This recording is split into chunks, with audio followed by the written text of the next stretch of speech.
countries, and those gains will not be shared with China and the countries in its sphere of influence. So it's a very clear-cut loss for all of humanity when we have the severing of ties between our countries. On a practical level, is it getting harder to manage the risks you face? I think that one has to be aware that there are more tail risks that are harder to ultimately manage.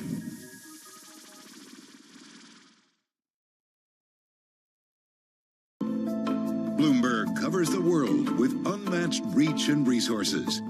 From more than 120 countries, the moment news breaks, 24 hours a day. Bloomberg, context changes everything. Get your fixed income fix. Watch Bloomberg Real Yield every Friday right here on Bloomberg. Context changes everything.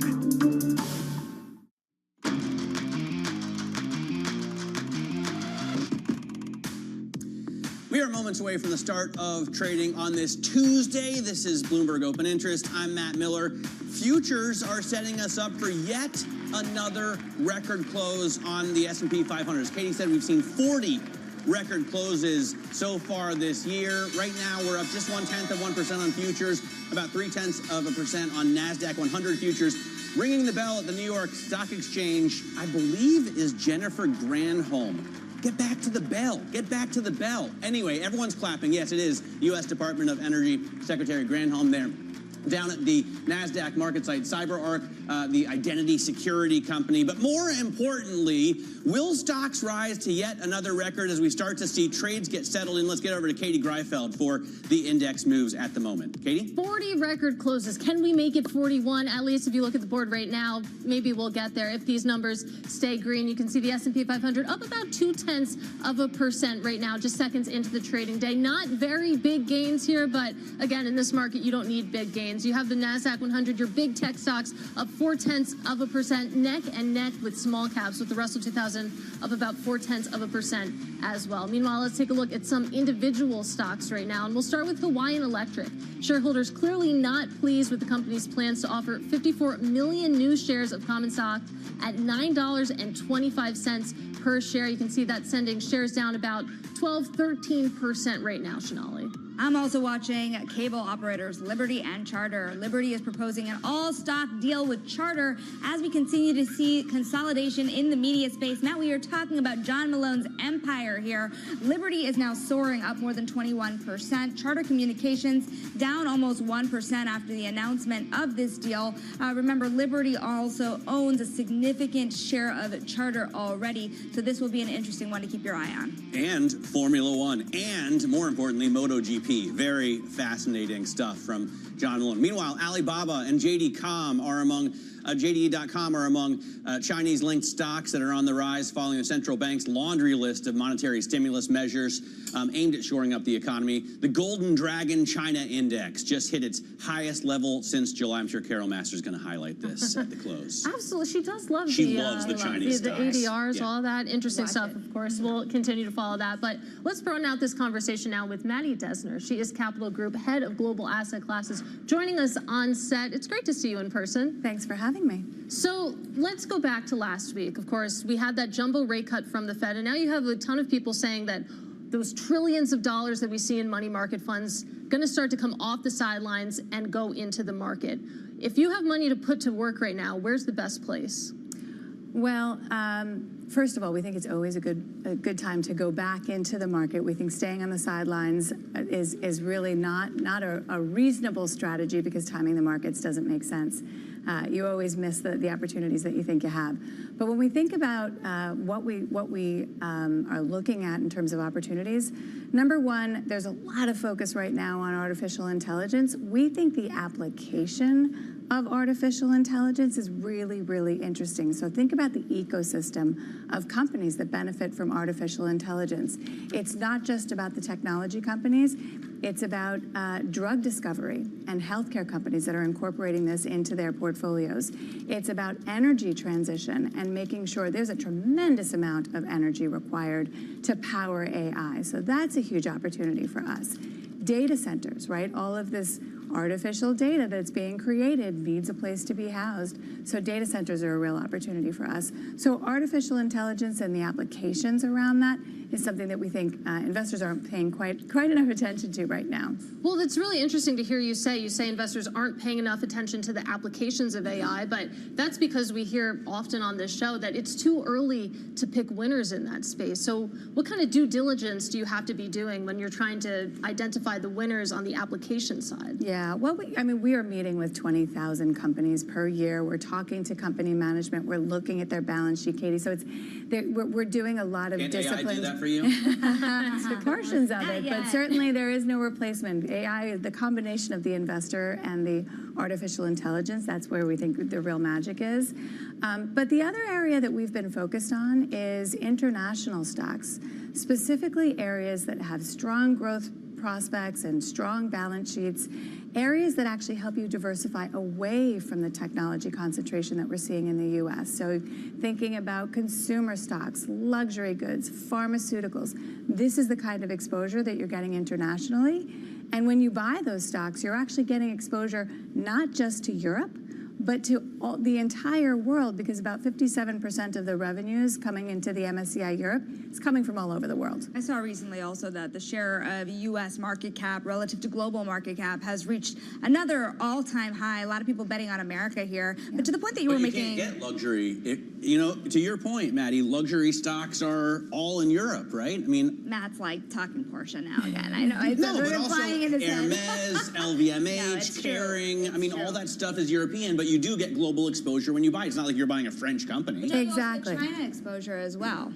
You're getting exposure to the entire world. So not just Europe, not just China, not just emerging markets, but the U.S., right? If you think about the amount of global luxury goods that are being purchased by the U.S. consumer, I know your prior guest was talking about the U.S. consumer, which we think continues to be very strong here. And we're constructive on that consumer recovery, which I think will feed into a lot of these stocks that have that global exposure. Maddie, how many companies again did you survey in order to find kind of these AI winners? Well, we meet with 20,000 companies per year. 20,000. How many of those are winners, right? Because if you're scouring this massive universe, it cannot be that perhaps even half of them win in the end. So how do you make sure you get into the right stuff? Well, it's really about that fundamental research. We're looking for strong balance sheets. We're looking for really rigorous management teams.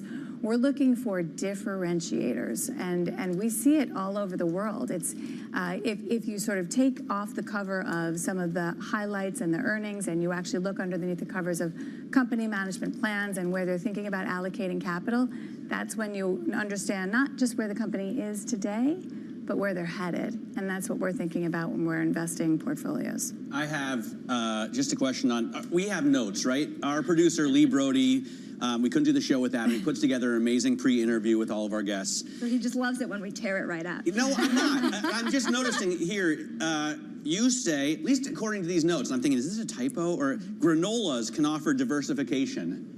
What are granolas? Granolas, that's an acronym. I'm surprised you guys haven't been talking about granolas, but these are the international companies that acronym stands for multiple in consumer and luxury goods companies in Europe, in the international market. So I was thinking because it's Climate Week, this had something to do with tree hugging. Yeah, no. It's environmental, but no, it's nothing like that. It's diversifying away from technology by buying some of these large multinationals that are based in Europe, and those are the granola stocks. Okay, so the idea that we were talking about with, because I always think about that, by the way, when I look at the FTSE. People often think the FTSE may be a bad investment if the UK economy is having a problem, but almost all the companies in the FTSE are really global in terms of reach. So it's not really an investment in the UK at all. Absolutely. Yeah, you need to think about where that company is getting their revenue from. Another area that we're thinking about a lot is dividend-paying stocks, which we think is really interesting in this environment. So something else to think about. I actually want to go back to those European luxury names because it ties in really nicely. As we mentioned, of course, there's China exposure there as well. And you're seeing a lot of those names, those European luxury names, have a great day after China, of course, released not quite a bazooka, but definitely a blitz of stimulus measures. When you're buying those European luxury names, when you're evaluating them, doing that fundamental research, how big of a factor is China? Well, it's a significant factor, but so is India, so is the U.S., so is Europe, so is Japan. So we're thinking broader than just China. We are seeing a slowdown in China. We think that continues. So we're not as constructive about China as we are like for places like India or even some of the European or Japan is another area that we're interested in looking at. So China is certainly a big bellwether. And certainly a big source of consumer spending, but we're not as constructive on the Chinese economy as we were, 5 or 6 years ago. Maddie, great to have you in the studio. Katie just sent me a story from MoneyWeek.com. The term granola, coined by Goldman Sachs in 2020 based on an acronym of 11 stocks: GlaxoSmithKline, Roche, ASML, Nestle, Novartis, Novo Nordisk. It's already a lot of N's. It's already too many N's.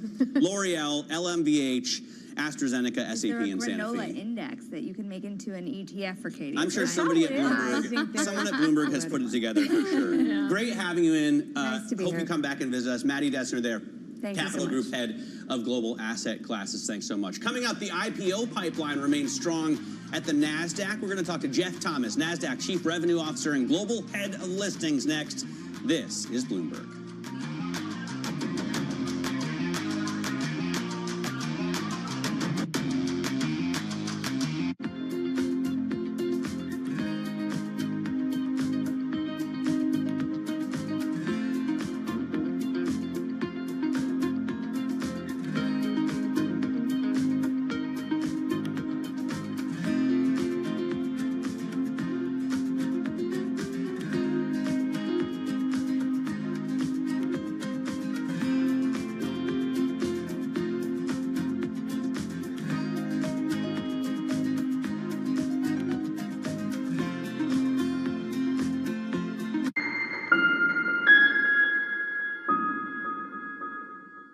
The top names in business are on Bloomberg. The challenge for us now is not very much on the product, it's on the ramp-up of the production system. We turned the industry down to almost zero during the pandemic.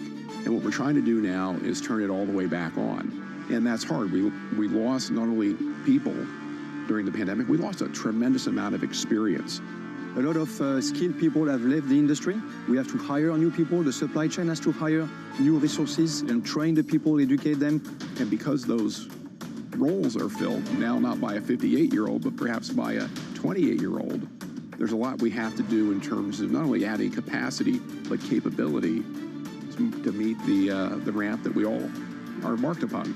We have thousands of suppliers, and when you have just a couple of them, few of them that are late on the ramp-up, well, that's slowing down everybody, and that's what we've been facing earlier this year. Nobody covers business like Bloomberg. Context changes everything. Welcome to the world of decentralized finance. We thought we'd take a look at Bitcoin versus the S&P 500. Bloomberg's covering all things crypto, the people. The tectonic shift emanating from Washington. It's really a tale of two cities in crypto. Crypto shouldn't be partisan. The transactions. Really a record-breaking moment. Crypto VC is back. And the technology. It's really the beginning of a global on-chain economy. And if America doesn't embrace it, we're going to be left behind. Bloomberg Crypto, only on Bloomberg. U.S. jobs numbers are released. Bloomberg has the report under surveillance with crucial data and expert analysis at terminal speed. Nobody covers jobs day like Bloomberg. Bloomberg Surveillance covers the latest in global markets and the political events that influence your world. Join Jonathan Farrell, Lisa Abramowitz, and Anne-Marie Hordern only on Bloomberg. Context changes everything. It's the world's second largest economy with a growing influence in global affairs. But geopolitical uncertainties, deflationary pressures, and questions about foreign investment linger. Bloomberg, the China Show, brings you the unmatched expertise you need to keep track of breaking news, in-depth market analysis, and the most influential newsmakers in and around China. Bloomberg, the China Show. Weekdays around the world right here on Bloomberg. Context changes everything.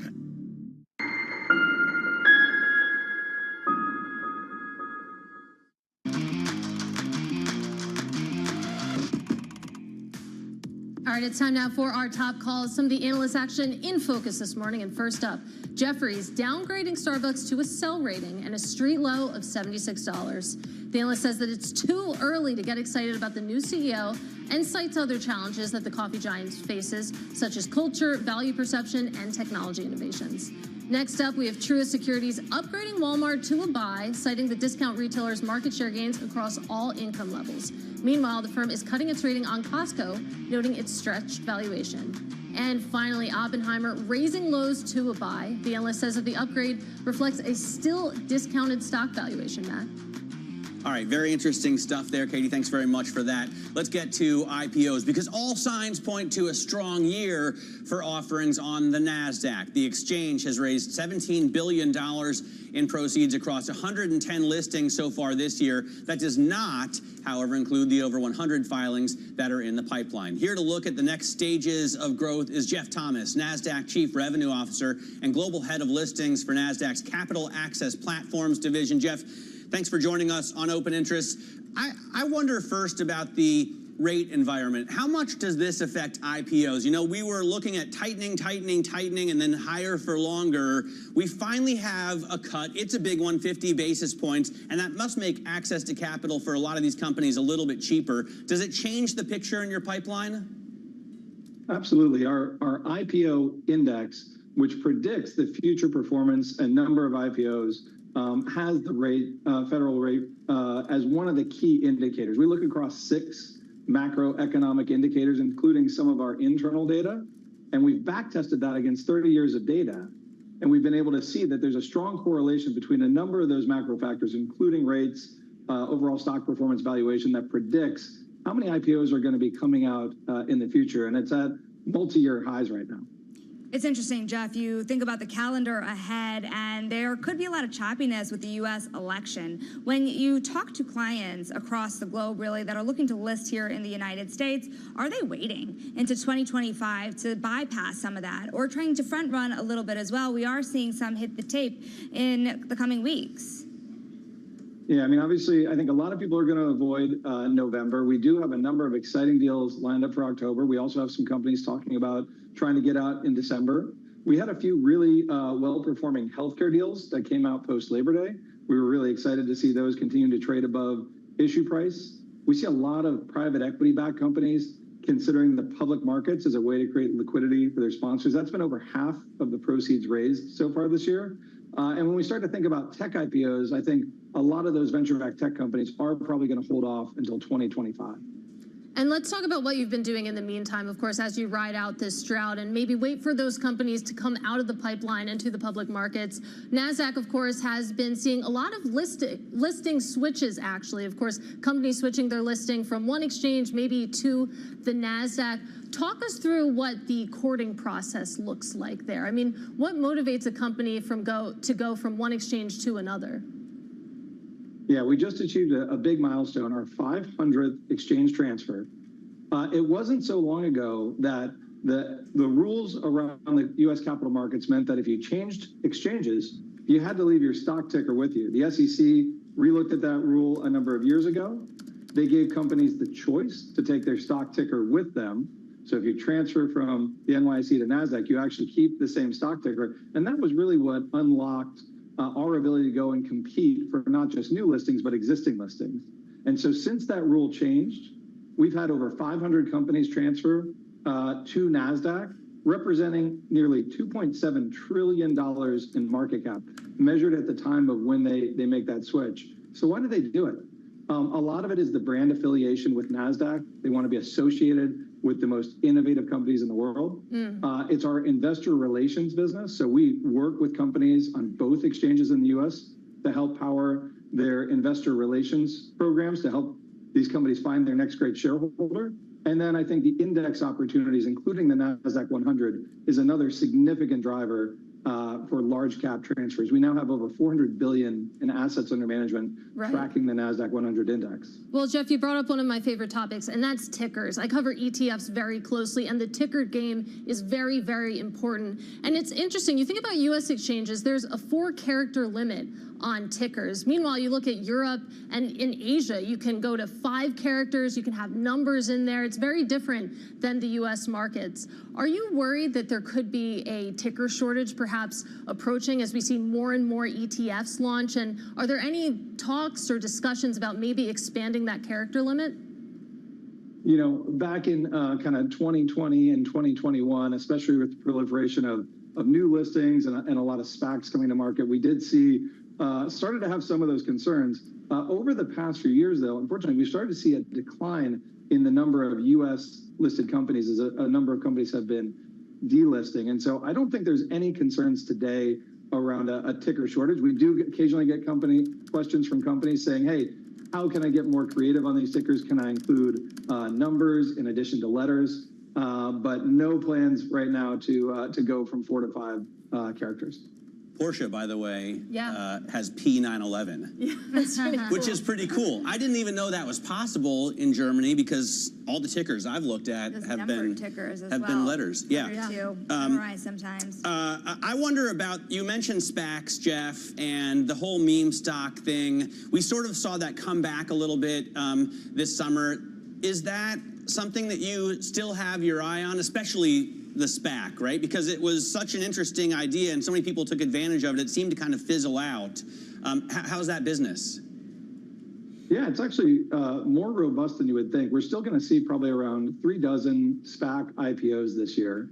It actually continues to work incredibly well as an alternative way for certain companies to come to market. We obviously saw maybe a little over-exuberance in 2021. You know, at NASDAQ, we're all about providing all the different pathways to the public markets, whether it's a traditional IPO, a combination with a SPAC or a special purpose acquisition company, or a direct listing.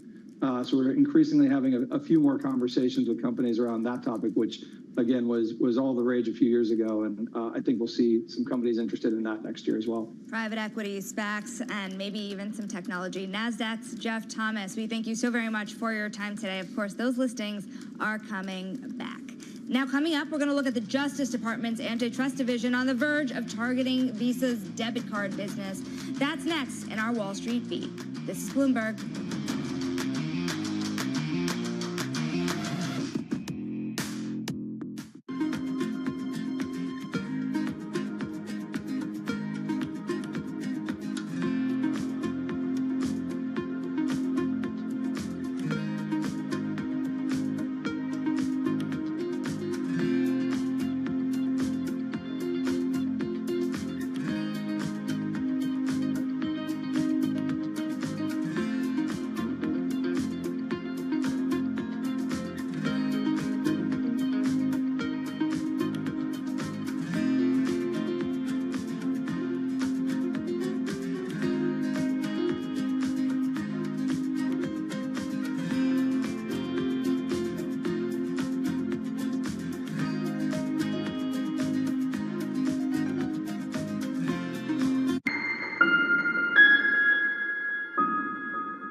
Could face bigger challenges next. It was going to keep rating World Cup. This is a 3 As the economic picture covering the intersections of Hollywood, Silicon Valley, and beyond.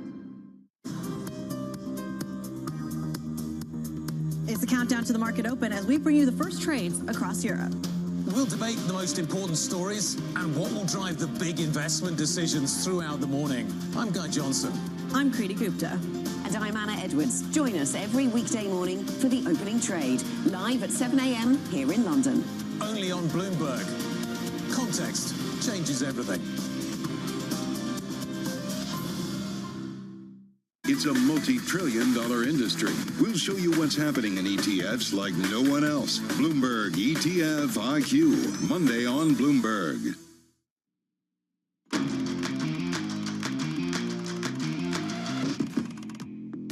want to bring you some commentary from Fed Governor Michelle Bowman this hour. She said, quote, by moving at a measured pace toward a more neutral policy stance, we will be better positioned to achieve further progress in bringing inflation down to our 2% target while closely watching the evolution of labor market conditions. Remember, she also said that she will remain cautious in her approach to further cuts. The reason this is important, of course, is because Mickey Bowman was a dissent in that 50 basis point rate cut.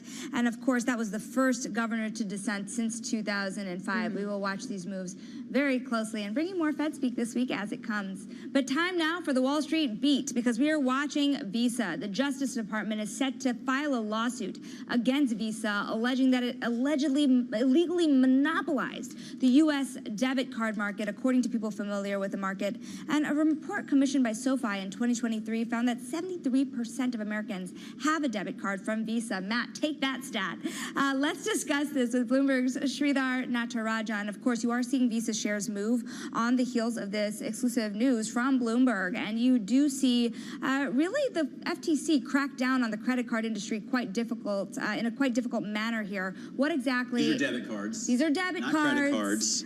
So and mine is by MasterCard. And this is the DOJ antitrust division. But at the same, what is important here is every year merchants pay over $170 billion in all sorts of fees tied to credit cards, debit cards, electronic payments. So the FTC, the DOJ, the Biden administration in general has had a very muscular antitrust posture. We've talked about that recently. And this is another case where they believe the middlemen here, the middlemen in this case, Visa and the MasterCards of the world, the payment networks, are carrying out behavior that abuses their dominance in the market, or at least that's what they plan to accuse Visa of in this case.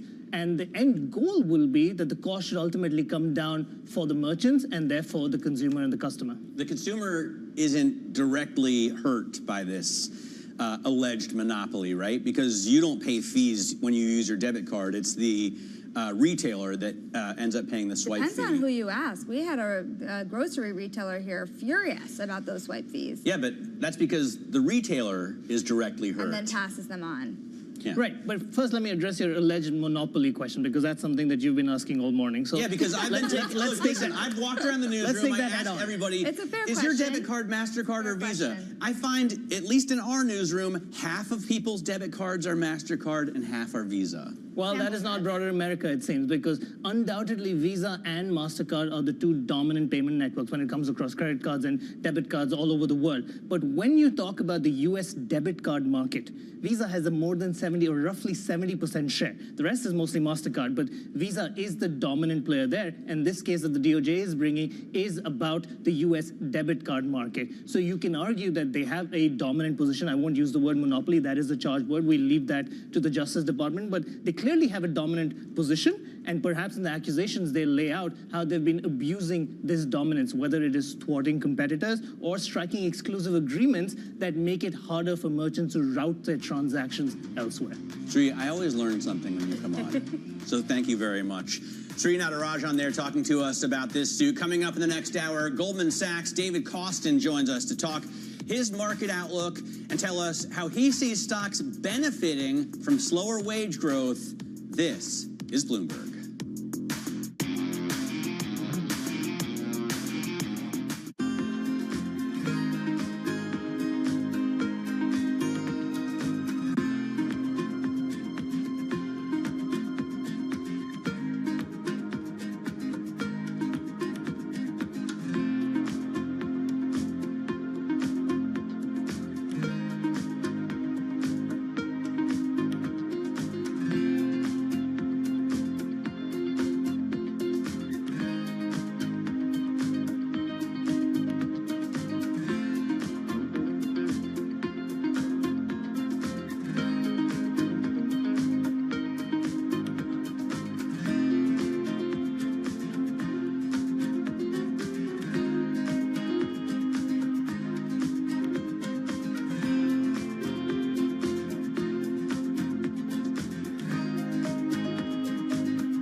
Make sure that we're exposed to categories that continue to be relevant to consumers, that we're positioned in categories where we have a competitive right to win.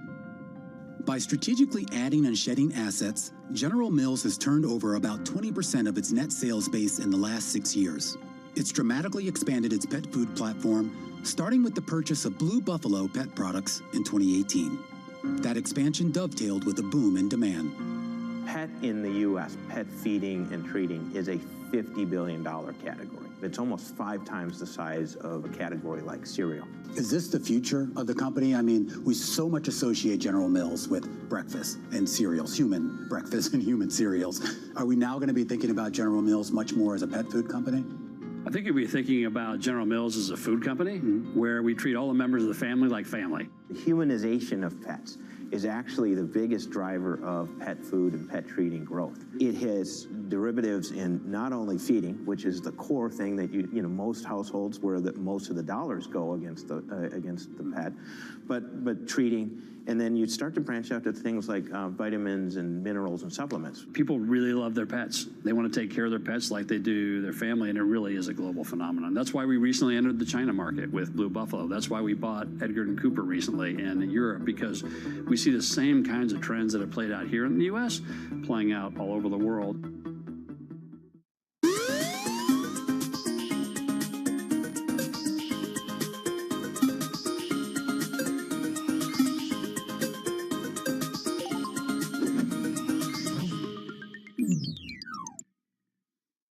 Bringing you up-to-the-minute geopolitical news whenever and wherever it happens. I'm Stephen Engel at the Forbidden City in Beijing, and this is Bloomberg.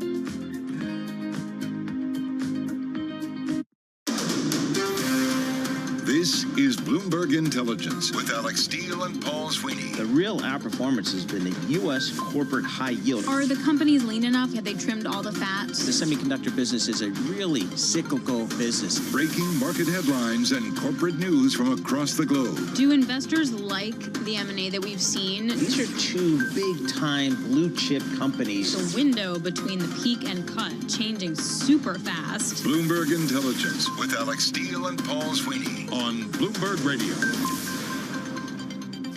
Happy Tuesday, everybody. I'm Alex Steele, along with Damian Sassauer. We are live from the Earthshot Summit right here at the Plaza Hotel in New York City. And that summit celebrates innovators who are trailblazing solutions to repair our planet. The event is also co-hosted by Bloomberg Philanthropies. Damian, thanks for stepping in. Of course. No, thanks for having me. This is lovely. Yeah, and it's a really calm market day, not in commodities and not in China. That's because we're here. That's because we're actually working. We are working. And we're going to get into a lot of great stuff over the next couple hours. Coming up in just a moment, Ira Jersey will be joining us, Bloomberg Intelligence Chief U.S. Interest Rate Strategist. He'll talk to us about that steeper curve and what it actually means. Then Callie Cox, she is market strategist over Ritholtz Wealth Management, will be joining us, and Enda Curran, Bloomberg Global Economy reporter, on that China stimulus. And Damian is all over that as well. Already put up some research notes as well. Let's get you caught up right now with John Tucker for a Business Flash. JT. All right, Alex and Damian, we are brought to you by Interactive Brokers. Portfolio analysts consolidate and analyze all your financial accounts on one powerful dashboard for free. Sign up for Portfolio Analyst at ibkr.com/free-PA. We are data dependent, so let's start with data from the conference board right now. Looks like we're less confident. The Consumer Confidence Index down to 98.7. Economists surveyed by Bloomberg were looking for a reading of 104. Well, after a record close for the S&P 500 and the Dow Jones Industrial Average, the major averages, they are hovering right around those record closes. Brian Levitt at Invesco among those who does see stocks pushing higher. The economy has been slowing. We've been talking about leading indicators of the economy are pointing to a slowdown. So you needed the Fed to step forward, and they are. And the market's focused on the rate cuts now. And so long as we continue to see relative resiliency in the economy, then it's bullish for markets. And the Dow Jones Industrial Average unchanged right now, 42,128. The S&P 500 down just about 10 points. That's a decline of about 0.2%. We're at 5708. And the Nasdaq 100, 35 points lower. That is down 0.2%. Some of the individual movers. Biotech firm Bluebird Bio announcing plans to cut about a quarter of its workforce. Investors like that move. Those shares right now up about 6.4%. TikTok to shut down its music streaming business, and this would be good for some of the competitors, including Spotify. Spotify shares right now, they're up about 1%. And the high mortgage rates keeping would-be home buyers on the sidelines. This is some of the data that we got earlier today. Home price gains in the U.S. slowing in July. That's according to the S&P CoreLogic Case-Shiller. And we check the markets for you all day long right here on Bloomberg Radio. I'm John Tucker, and that's your Bloomberg Business Flash. Damien and Alex. Thank you so much, John Tucker. We definitely miss you here. We are also waiting President Biden to give his final speech to the UN General Assembly. We will bring that to you live as that happens. We also got that Consumer Confidence Board data. John Tucker was just talking about it. Coming in a little bit light. Present situation also a little bit light. Expectations a little bit light. How are you feeling? I think everything's a little bit light. No, I'm excited to hear if we can actually squeeze him in here before President Biden. I'd love to hear what Ira Jersey's thinking here. I mean, look, the Fed 50 basis points. Ira just put out a great piece of research, Alex, thinking that they may go 50 again, and what does that mean for markets? And if you just look at where the median dot plot is for next year, 3 3/8, I mean, that doesn't, 10 meetings between now and then, I just don't see how we get there if you're going 50-50. And it feels like the Rorschach test of the consumer data is definitely present. So let's get to Dana Peterson, Chief Economist at the Conference Board on this data. Hey, Dana, what was your biggest takeaway? What's my takeaway from this data this morning? Sure, definitely the headline dipped and we're kind of at the bottom of the range that we've seen over the last 2 years. Much of it was because consumers are a little less optimistic when it comes to employment. Now, the overall net from jobs hard to get versus jobs easy to get is still positive, but it's come down a lot. And even for expectations, consumers are a little bit concerned about whether or not they're going to have easy job prospects going forward. Talk to us a little bit about the transmission mechanism. I mean, when do we really think we're going to see any evidence in the data from some of these cuts we're seeing here out of the Fed? Sure. Well, I mean, we're already seeing that. Mortgage rates have been falling for a couple of months now, and they really accelerated after the Jackson Hole meeting, and they're certainly going to continue to fall now that the Fed is cut by 50 basis points. So we will see some relief there in the housing market, but it's going to take time because, again, we learned from Case-Shiller Home Price Index this morning that prices are still very elevated, and hence affordability is still challenged. In terms of the consumer, I mean, as far as we know, through July, consumers continued to spend. They pulled back a little bit in retail sales in August, but overall, third quarter consumer spending is probably going to be positive. So it's really what happens in the balance of the year. And we do think consumers are going to continue to pull back. However, they're still working. And I think that as long as consumers are working, they may complain about the job market, but they still have some capacity to spend. All right, Dana, we appreciate that. Thank you very much. It's that K-shaped recovery, but they're spending, but just not a ton. Basically, at the end of the day, Dana Peterson joining us from the Conference Board. Let's get some of the movers now in the markets. Norma Linda joins us from our global headquarters in New York. You're speaking Damien's book right now. You're talking China stocks. Well, that has been in focus all morning. We're looking at U.S.-listed China stocks, and that is after a strong rally that we saw in Hong Kong and mainland stocks after China's central bank essentially announced a slew of measures aimed at boosting the economy, and that should also affect the housing sector and the stock market. So I'm looking at a number of different ETFs. I'm watching CraneShares CSI China Internet ETF. That stock is up. We're seeing it up about as much as 8% in trading today. So lots to look at, and also looking at internet stocks more broadly, especially Alibaba, Neo, and Baidu. Nora, we saw a slew of stimulus. We saw rate cuts across the board. What we also saw was the announcement of a swap facility that's going to allow fund managers, insurers in China to borrow against their Chinese equity holdings. What do you think that means for the market here? I mean, I think that it's really, as I've been talking to different analysts, I mean, they're really just watching to see how this could really impact these stocks moving forward. But I mean, I do think that this was a very big decision. And as much as we're watching here in the U.S. and our central bank, they're watching theirs. So definitely interesting as we're watching here from an international perspective. I need my stimulus. I need the stimulus from the government, not from the PBOC. Right. There we go. All right, Nor, you're also watching Starbucks. Yes, so this stock is interesting. I mean, it actually got a rare sell, and this is coming after its new CEO. Jefferies is saying that it is assigning a rare sell equivalent rating to this struggling coffee chain operator, and it's saying that its turnaround, it's a little bit too early to get excited about that, apparently. We're seeing Starbucks shares surging 24% through yesterday's close, but as we're watching it here today, we're seeing shares lower after that negative rating here from Jefferies. And last up, not least, Walmart. Walmart, I mean, of course, we know this is where people like to go to watch their pockets. I was looking on a year-to-date scale, and Walmart shares, ticker WMT, they're soaring as much as 50% year-to-date. But today, we're also seeing a bit of a nod from Truist. It raised its rating to buy from hold on the shares, and it's saying that it's noting accelerated market share gains across all income levels, and that should be supportive of the stock moving forward. All right, Norm, thanks a lot. Really appreciate Norm Melinda joining us from Bloomberg News, and we are awaiting President Biden giving his final speech at the UN General Assembly. So we were talking about Walmart and the consumer confidence and sort of how you play that K-shaped recovery. Is there a K-shaped recovery in China for the consumer? No. China's what we like to call lying flat right now. I mean, look, unemployment is high and rising. All the wealth loss, all the savings losses that have been incurred locally, they just don't have, it's not about a willingness to spend. They have the money. They're not going to spend. They can't afford those big ticket items. Yeah. Things are bad on the ground in China, unfortunately. No LVMH bags for there. All right, let's go. We are looking right now at the UN General Assembly as we await President Biden. Real quick before we go, let's go to Ira Jersey. He's Chief U.S. Market Strategist for the bond market. Hey, Ira, steeper curve, led by the front, led by the back? Yeah, well, since the Fed meeting, it's been led by the back end, but you're still only talking about like 10 basis points or so. Ultimately, our view is that you will get a steeper curve because two-year yields continue to fall as the Fed continues to cut. Interestingly, and I think that this is one of the big risks, is that there is a risk that the Fed only cuts another, maybe 100 basis points and then stops. And if that's the case, you can wind up getting even a flatter yield curve, or it won't reinvert, I don't think, but you get a situation where two-year yields basically have to sell off a little bit, and as do 10 years. Just because the Fed stops at 4% and says that they're going to stay there. So that's not our base case scenario. We're actually a little bit more pessimistic on the economy, unfortunately, than the consensus seems to be. But that is a non-trivial risk, and you can see that develop in some of the market action.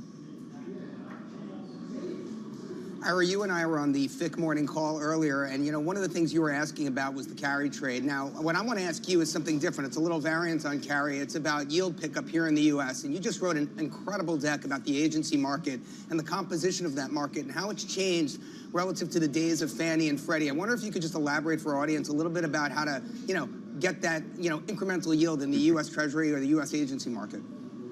Yeah, it's interesting because so agency debt, so debt of Fannie Mae, Freddie Mac, and the Federal Home Loan Banks actually does trade at a wider spread now than it did prior to the global financial crisis, even though those agencies are effectively owned by the federal government. And a big part of that is liquidity, right? So a lot of these securities in that particular index don't have the type of liquidity that treasuries do, or even some of the higher rated corporates potentially, because of structure, things like callable bonds are part of the index and the like. So you can actually pick up some decent spread versus treasuries by going into some of those securities, but you are giving up liquidity, and I think that there is this growing liquidity premium in the market where more and more people want more liquid assets as opposed to less liquid assets.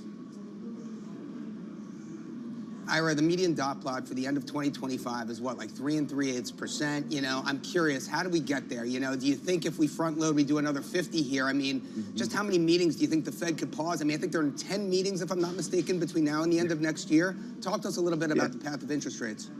Yeah, that's right, Damian. So ultimately, I suspect that the Fed's going to go at 25s, even though the market is pricing for the potential for a 50 basis point cut at either of the next two meetings. I think that the market's pricing for that just because the Fed already went 50. So the market keeps thinking, oh, well, now that there's a risk that they do 50 again. But the economic data, even though it's not great, is Okay. also not falling out of bed. So I suspect that that the Fed is just going to go 25 every meeting. Ira, sorry, but we got to stop you there. Ira Jersey, thanks very much to Bloomberg Intelligence. We do want to take you to the UN General Assembly, where President Biden is giving his final speech. My last.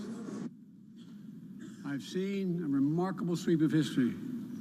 I was first elected to office in the United States of America as a U.S. Senator in 1972. Now, I know I look like I'm only 40. I know that.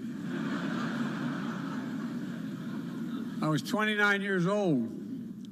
Back then, we were living through an inflection point, a moment of tension and uncertainty. The world was divided by the Cold War. The Middle East was headed toward war. America was at war in Vietnam. At that point, the longest war in America's history. Our country was divided and angry, and there were questions about our staying power and our future. But even then, I entered public life not out of despair, but out of optimism. The United States and the world got through that moment. It wasn't easy or simple without significant setbacks. But we go on to reduce the threat of nuclear weapons through arms control, and then go on to bring the Cold War itself to an end. Israel and Egypt went to war, but then forged a historic peace. We ended the war in Vietnam. The last year in Hanoi, I met with the Vietnamese leadership. We elevated our partnership to the highest level. It's a testament to the resilience of the human spirit and the capacity for reconciliation. That today, the United States and Vietnam are partners and friends. And it's proof that even from the horrors of war, there's a way forward. Things can get better. We should never forget that. I've seen that throughout my career. In the 1980s, I spoke out against apartheid in South Africa. And then I watched the racist regime fall. In the 1990s, I worked to hold Milosevic accountable for war crimes. He was held accountable. At home, I wrote and passed the Violence Against Women Act to end the scourge of violence against women and girls, not only in America, but across the world, as many of you have as well. But we have so much more to do, especially against rape and sexual violence as weapons of war and terror. We were attacked on 9/11 by Al-Qaeda and Osama bin Laden. We brought him justice. Then I came to the presidency at another moment of crisis and uncertainty. I believed America had to look forward. New challenges, new threats, new opportunities were in front of us. We needed to put ourselves in a position to see the threats, to deal with the challenges, and to seize the opportunities as well. We need to end the era of war that began on 9/11. As Vice President to President Obama, he asked me to work to wind down the military operations in Iraq, and we did, painful as it was. When I came to office as president, Afghanistan had replaced Vietnam as America's longest war. I was determined to end it, and I did. It was a hard decision, but the right decision. 4 American presidents had faced that decision, but I was determined not to leave it to the 5th. It was a decision accompanied by tragedy. 13 brave Americans lost their lives, along with hundreds of Afghans in a suicide bomb. I think those lost lives, I think of them every day. I think of all the 2,461 U.S. military deaths over a long 20 years of that war. 20,744 American servicemen wounded in action. I think of their service, their sacrifice, and their heroism. I know other countries lost their own men and women fighting alongside us. We honor their sacrifices as well. To face the future, I was also determined to rebuild my country's alliances and partnerships to a level not previously seen. We did just that, from traditional treaty alliances to new partnerships like the Quad with the United States, Japan, Australia, and India. I know I know many look at the world today and see difficulties and react with despair, but I do not. I won't. As leaders, we don't have the luxury. I recognize the challenges from Ukraine to Gaza to Sudan and beyond. War, hunger, terrorism, brutality, record displacement of people, the climate crisis, democracy at risk, strains within our societies, the promise of artificial intelligence and its significant risk. The list goes on. But maybe because all I've seen and all we have done together over the decades, I have hope. I know there is a way forward. In 1919, the Irish poet William Butler Yeats described a world, and I quote, where things fall apart, the center cannot hold, mere anarchy is loosed upon the world, end of quote. Some may say those words describe the world not just in 1919, but in 2024. But I see a critical distinction. In our time, the center has held. Leaders and people from every region and across the political spectrum have stood together, turned the page. We turned the page in the worst pandemic in a century. We made sure COVID no longer controls our lives. We defended the UN Charter and ensured the survival of Ukraine as a free nation. My country made the largest investment in climate, clean energy, ever anywhere in history. There will always be forces that pull our countries apart and the world apart. Aggression, extremism, chaos, and cynicism. A desire to retreat from the world and go it alone. Our task, our test, is to make sure that the forces holding us together are stronger than those who are pulling us apart. That the principles of partnership that we came here each year to uphold can withstand the challenges. That the center holds once again. My fellow leaders, I truly believe we're at another inflection point in world history. For the choices we make today will determine our future for decades to come. Will we stand behind the principles that unite us? We stand firm against aggression. Will we end the conflicts that are raging today? Will we take on global challenges like climate change, hunger, and disease? Will we plan now for the opportunities and risk of a revolutionary new technologies? I want to talk today about each of these decisions and the actions, in my view, we must take. To start, each of us in this body has made a commitment to the principles of the UN Charter to stand up against aggression. When Russia invaded Ukraine, we could have stood by and merely protested. But Vice President Harris and I understood that that was an assault on everything this institution is supposed to stand for. And so, my direction, America stepped into the breach, providing massive security and economic and humanitarian assistance. Our NATO allies and partners in 50-plus nations stood up as well. But most importantly, the Ukrainian people stood up. I asked the people of this chamber to stand up for them. The good news is Putin's war has failed and at his core aim. He set out to destroy Ukraine, but Ukraine is still free. He set out to weaken NATO, but NATO is bigger, stronger, and more united than ever before, with 2 new members, Finland and Sweden. But we cannot let up. The world now has another choice to make. Will we sustain our support to help Ukraine win this war and preserve its freedom, or walk away and let aggression be renewed and a nation be destroyed? I know my answer. We cannot grow weary.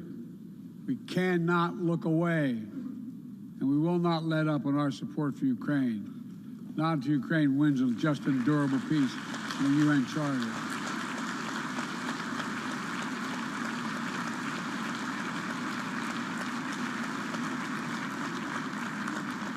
We also need to uphold our principles as we seek to responsibly manage the competition with China so it does not veer into conflict.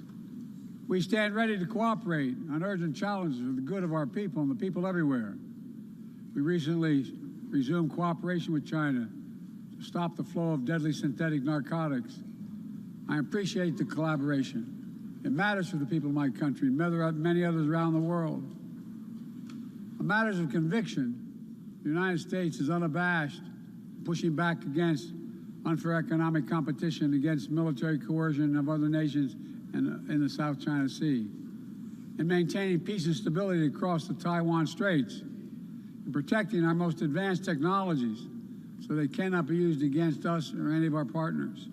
At the same time, we're going to continue to strengthen our network of alliances and partnerships across the Indo-Pacific. These partnerships are not against any nation. They're building blocks for a free, open, secure, and peaceful Indo-Pacific. We're also working to bring greater measure of peace and stability in the Middle East. The world must not flinch from the horrors of October 7th. Any country would have the right and responsibility to ensure that such an attack can never happen again.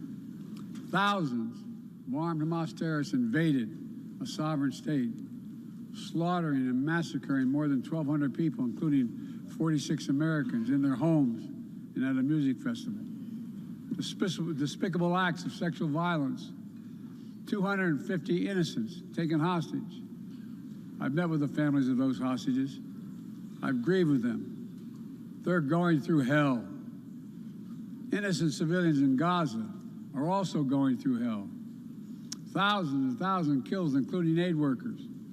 Too many families dislocated, crowding into tents, facing a dire humanitarian situation.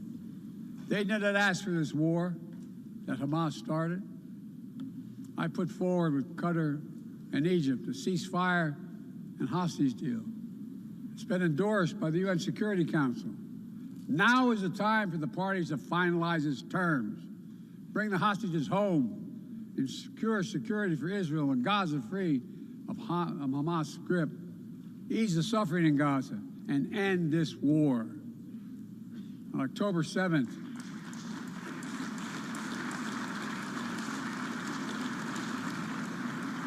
since October 7th, we've also been determined to prevent a wider war that engulfs the entire region. Hezbollah, unprovoked, joined the October 7th attack, launching rockets into Israel. Almost a year later, too many on each side of the Israeli-Lebanon border remain displaced. Full-scale war is not in anyone's interest. Even as the situation has escalated, a diplomatic solution is still possible. In fact, it remains the only path to lasting security to allow the residents from both countries to return to their homes and the border safely. And that's what we're working tirelessly to achieve. As we look ahead, we must also address the rise of violence against innocent Palestinians on the West Bank and set the conditions for a better future, including a two-state solution where Israel enjoys security and peace and full recognition and normalized relations with all its neighbors, where Palestinians live in security, dignity, and self-determination in a state of their own.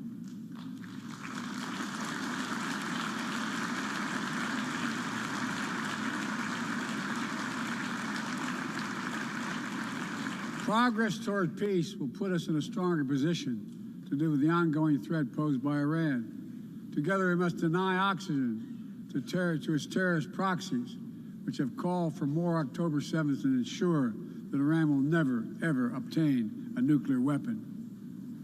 Gaza is not the only conflict that deserves our outrage. In Sudan, a bloody civil war unleashed one of the world's worst humanitarian crises. 8 million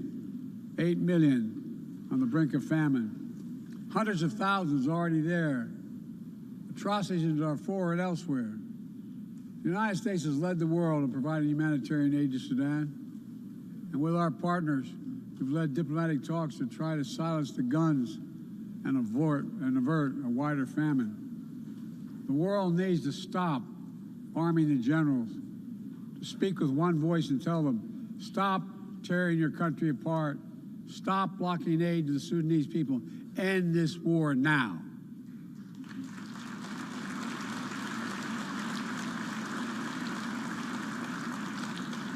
People need more than the absence of war. They need a chance to live in dignity. They need to be protected from the ravages of climate change, hunger, and disease.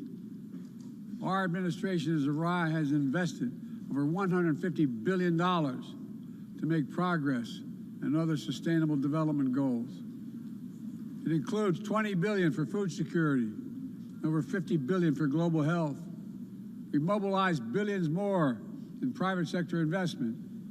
We've taken the most ambitious climate action in history. We've moved to rejoin the Paris Agreement on day one. And today, my country is finally on track to cut emissions in half by 2030. On track to honor my pledge to quadruple climate financing to developing nations with $11 billion thus far this year. We've rejoined the World Health Organization, donating nearly 700 million doses of COVID vaccine to 117 countries. We must now move quickly to face Mpox outbreak in Africa. We're prepared to commit $500 million to help African countries prevent and respond to Mpox and to donate 1 million doses of Mpox vaccine now.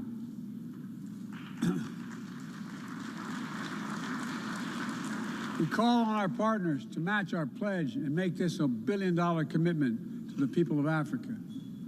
Beyond the core necessities of food and health, the United States, the G7, and our partners have embarked on an ambitious initiative to mobilize and deliver significant finance to the developing world. We're working to help countries build out their infrastructure, to clean energy transition, to their digital transformation, to lay new economic foundations for a prosperous future. It's called the Partnership for Global Infrastructure and Investment. We've already started to see the fruits of this emerge in Southern Africa and Southeast Asia and in the Americas. We have to keep it going. I want to get things done together. In order to do that, we must build a stronger, more effective, and more inclusive United Nations. The UN needs to adapt and bring new voices and new perspectives. That's why we support reforming and expanding the membership of the UN Security Council.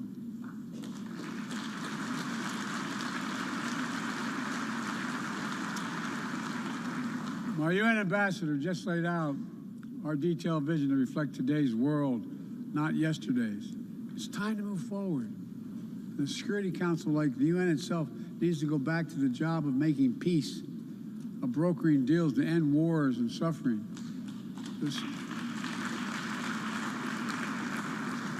And to stop the spread of the most dangerous weapons, of stabilizing troubled regions in East Africa, from East Africa to Haiti, to Kenya-led mission that's working alongside the Haitian people to turn the tide. We also have a responsibility to prepare our citizens for the future. We'll see more technological change, I argue, in the next 2 to 10 years than we have in the last 50 years. Artificial intelligence is going to change our ways of life, our ways of work, and our ways of war. It could usher in scientific progress at a pace never seen before, and much of it could make our lives better. But AI also brings profound risks, from deep fakes to disinformation, to novel pathogens, to bioweapons. We've worked at home and abroad to define the new norms and standards. This year, we achieved the first ever General Assembly resolution on AI to start developing global rules of the road.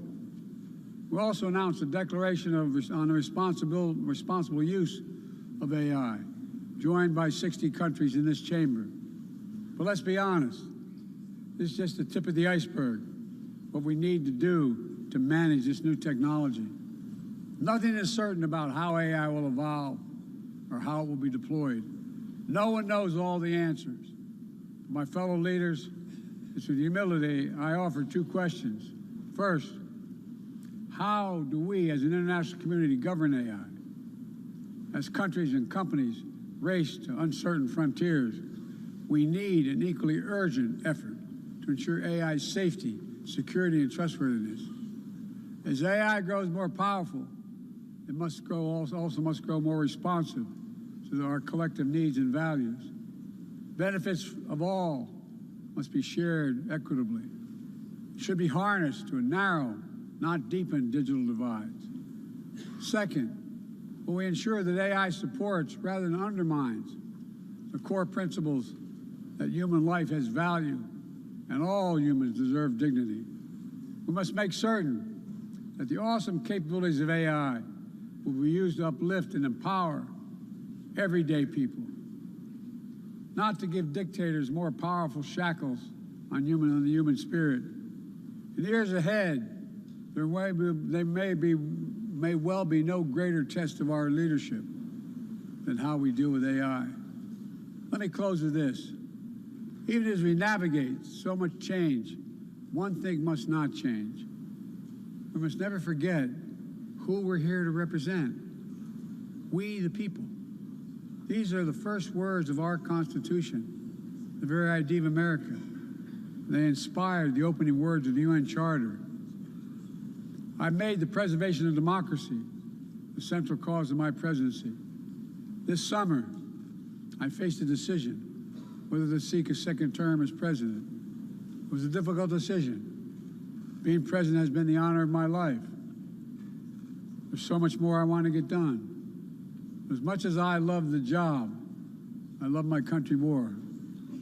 I decided after 50 years of public service, it's time for a new generation of leadership to take my nation forward. My fellow leaders, let us never forget, some things are more important than staying in power. It's your people.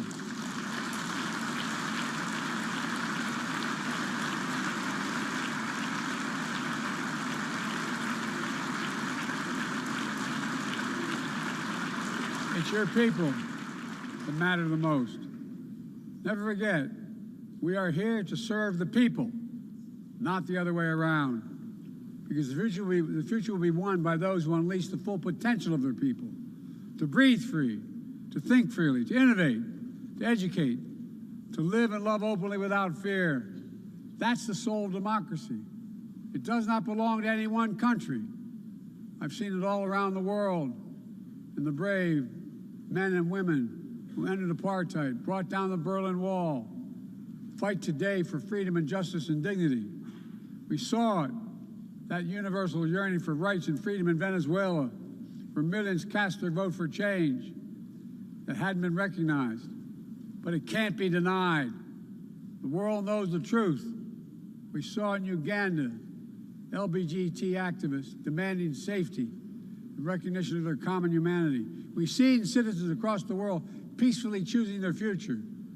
From Ghana to India to South Korea, nations representing 1/4 of humanity who will hold elections this year alone. It's remarkable, the power of we the people, that makes me more optimistic about the future than I've ever been. Since I was first elected to the United States Senate in 1972, every age faces its challenges. I saw it as a young man. I see it today. But we are stronger than we think. We're stronger together than alone. And what the people call impossible is just an illusion. Nelson Mandela taught us, and I quote, "It always seems impossible until it's done. It always seems impossible until it's done." My fellow leaders, there's nothing that's beyond our capacity if we work together. Let's work together. God bless you all, and may God protect all those who seek peace. Thank you.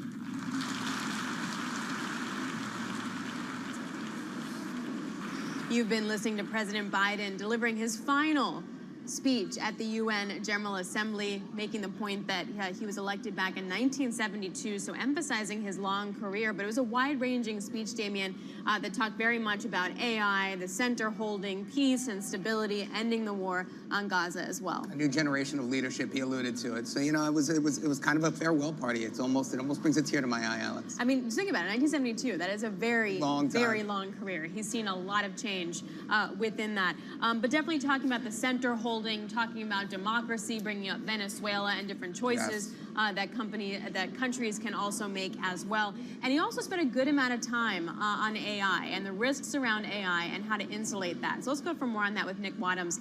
He leads up our U.S. national security team for Bloomberg. Nick, what did he accomplish in that speech?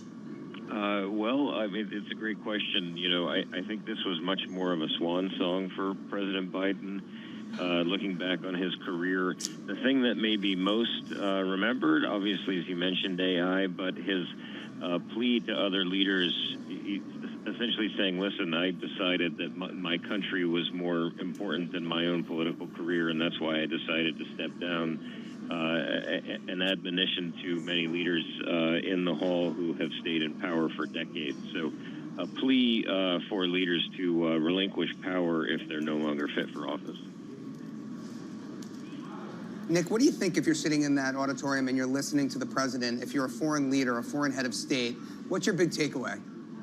Well, I mean, a couple of things. One is President Biden certainly he made a joke about how he looks only 40, but he certainly looks a little bit older. I think, though, in a hall where support for Palestinians and anger toward Israel is pretty palpable, they are not going to be terribly happy with what he said on Gaza. He did call for a ceasefire now, but every indication that the U.S. is going to continue the flow of weapons and other support to Israel, so he's not going to budge on that. So that brings up a good point then. Who was he then talking to in that room? Well, I mean, you know, he's trying to set an example, but I mean, this is something that leaders have traditionally used to sort of set their agenda for the next year on foreign policy. But obviously, given that he is essentially a lame duck president at this point, that's not something that he's going to be able to do. I mean, you know, the other big thing that's going to be on everybody's mind in that hall is, okay, who's next? So would we get Kamala Harris to continue his policies, or will we have Donald Trump, who you could almost be guaranteed would essentially blow up everything that Biden did as he looks to chart his course? So, you know, President Biden very clearly is not making any promises. He didn't make any promises in that speech, wanted to use it essentially as a valedictory for his own presidency.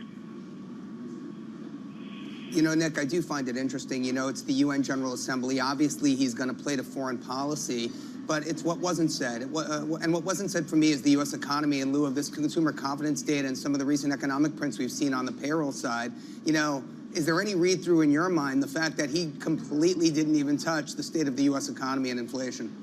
I mean, you know, very brief mention on the U.S. as like a global leader and a powerhouse in that way. But I mean, you know, I think for one thing, this is a speech where President Biden very much sees himself as a foreign policy president. He's explicit about, understands very well who his audience is, and he doesn't feel like this is a place where he wants to make that case. The foreign policy, he's said so many times that foreign policy is really a defining element of his own career. He mentioned that at the top. So I think it was probably more a situation where he was trying to read his audience and play to what he sees as one of his biggest strengths. I mean, when you look at the campaign when he was still in the race, he was talking about all of his success on foreign policy and not even really hitting the economic issues as hard. So this is something where he thinks he can take a victory lap, essentially.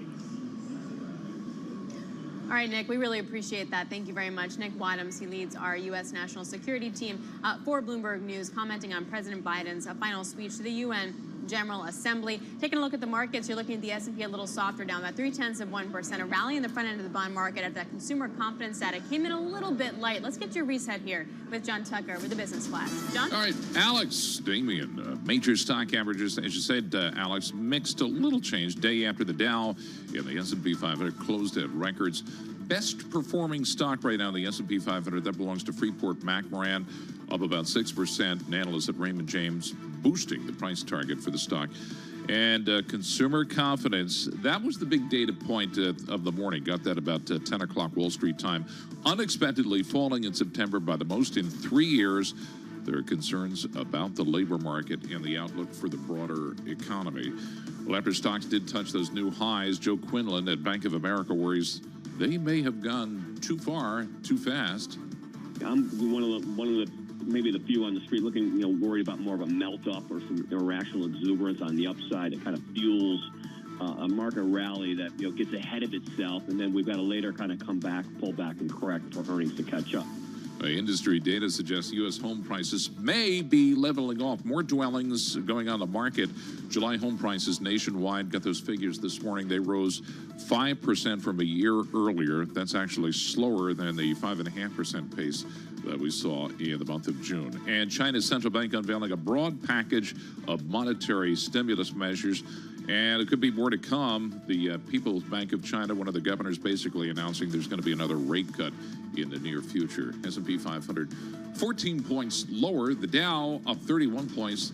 The NASDAQ 100 down 91 points. And we check the markets for you all day long, right here on Bloomberg Radio. I'm John Tucker, and that's your Bloomberg Business Flash. Damian and Alex. All right, thanks so much, JT. Really appreciate that. I mean, I'm waiting, Damien. I'm waiting for the actual stimulus from China. Well, I think what's interesting this time around is they announced it all at once. China doesn't normally do that, and China doesn't normally give you forward guidance. And this time, the PBOC governor actually said he's probably going to cut rates before the end of the year again. They don't often do that in China. Well, the fiscal, obviously, is what we're all waiting for, but I don't even know if fiscal stimulus is really what we're waiting for. Again, this comes down to the fact that unemployment is so high there, so much wealth destruction, so people just don't want to spend. It's not about them not having the capacity to spend, Alex. It's about the willingness to. Okay, so maybe that monetary is enough. But you definitely look at commodities kind of flying on that news. Let's get more with Callie Cox, a chief market strategist at Ritholtz Wealth Management. She joins us. We were just talking about China and sort of that helping the commodity market today. Materials are flying high within the S&P. Freeport is the best performing stock on the S&P. Is this enough from China to really get things moving?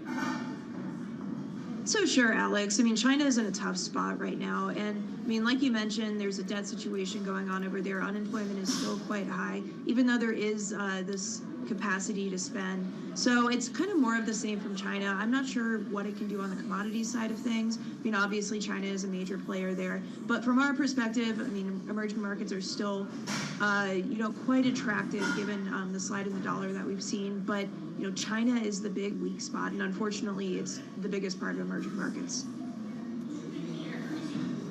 Callie, I read your latest note when you're talking about the tug of war between wages and prices, and you referenced the Big Mac. Now, I went to McDonald's yesterday. I paid $15.83 for a 20-piece McNugget. That doesn't include the sauce. What? Talk to us about how big were the nuggets? They were really good, actually, but they're smaller. The McNuggets are even smaller. So what's the read-through from the price of a Big Mac today relative to years past?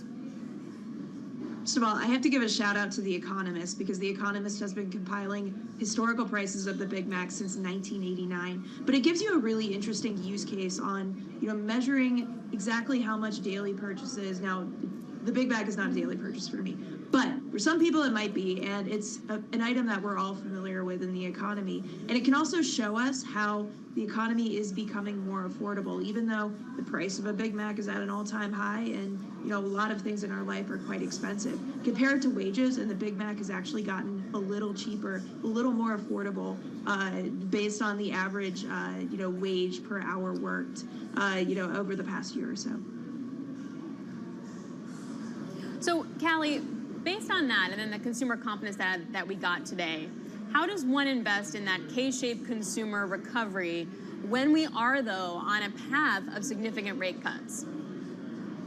Consumer confidence today was actually quite worrying. I just read the details, and we obviously saw a huge drop in confidence. For me, the worrying detail was the fact that we saw a drop in the evaluation of present conditions. Because for most of this cycle, and to remind everybody, confidence is a combination of what people feel right now and what people are expecting in the future. That's how the Conference Board measures it. But the number that we got today was mostly driven by a drop in the evaluation of present conditions. People don't feel well about what's happening now.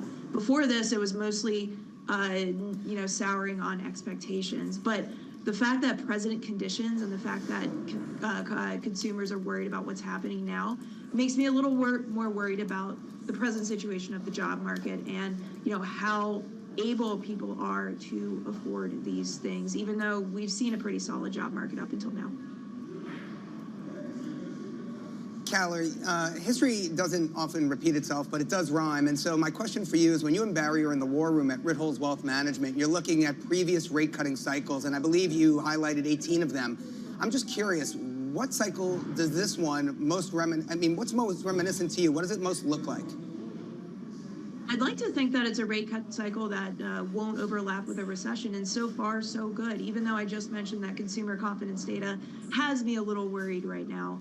So yeah, when Barry and I are looking at rate cut cycle data, we usually note, or we usually separate it between rate cuts that happened out of desperation and rate cuts that have happened out of celebration. More policy adjustments because the Fed has reached its goal on inflation and unemployment, so it can take policy back down to normal. And so far, we think the latter case is what's going on. I mean, the job market, of course, is stalling, but unemployment is still quite low. So right now, we feel pretty confident that the Fed can take this over the line. We just hope that the economy can hold out for a few more months. So does that mean buy mid-cap, small caps, or where does that land you? Well, Alex, we really like small and mid caps. We think that there's a lot of opportunity there just because they haven't been able to keep up in this bull market.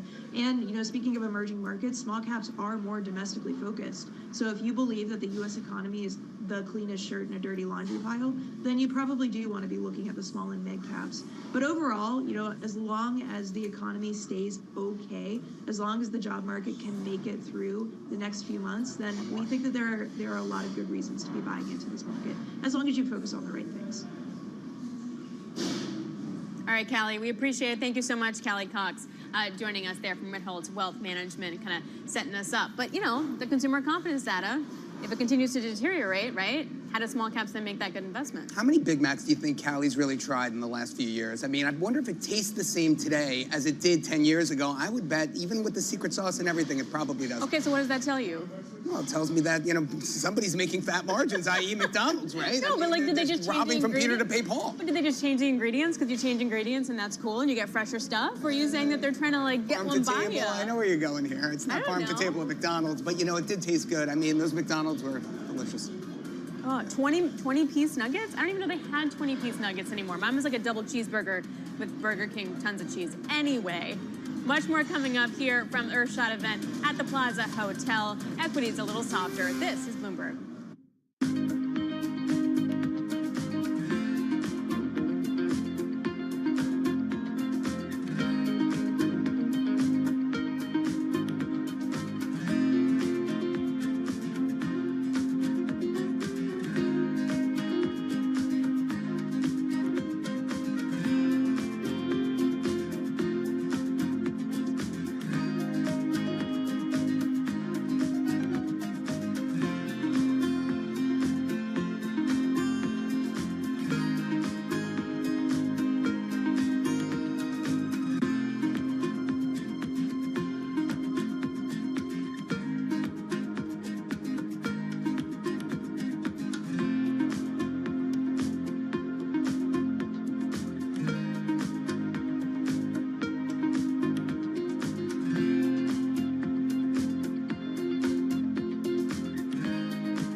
This is Bloomberg Intelligence with Alex Steele and Paul Sweeney on Bloomberg Radio.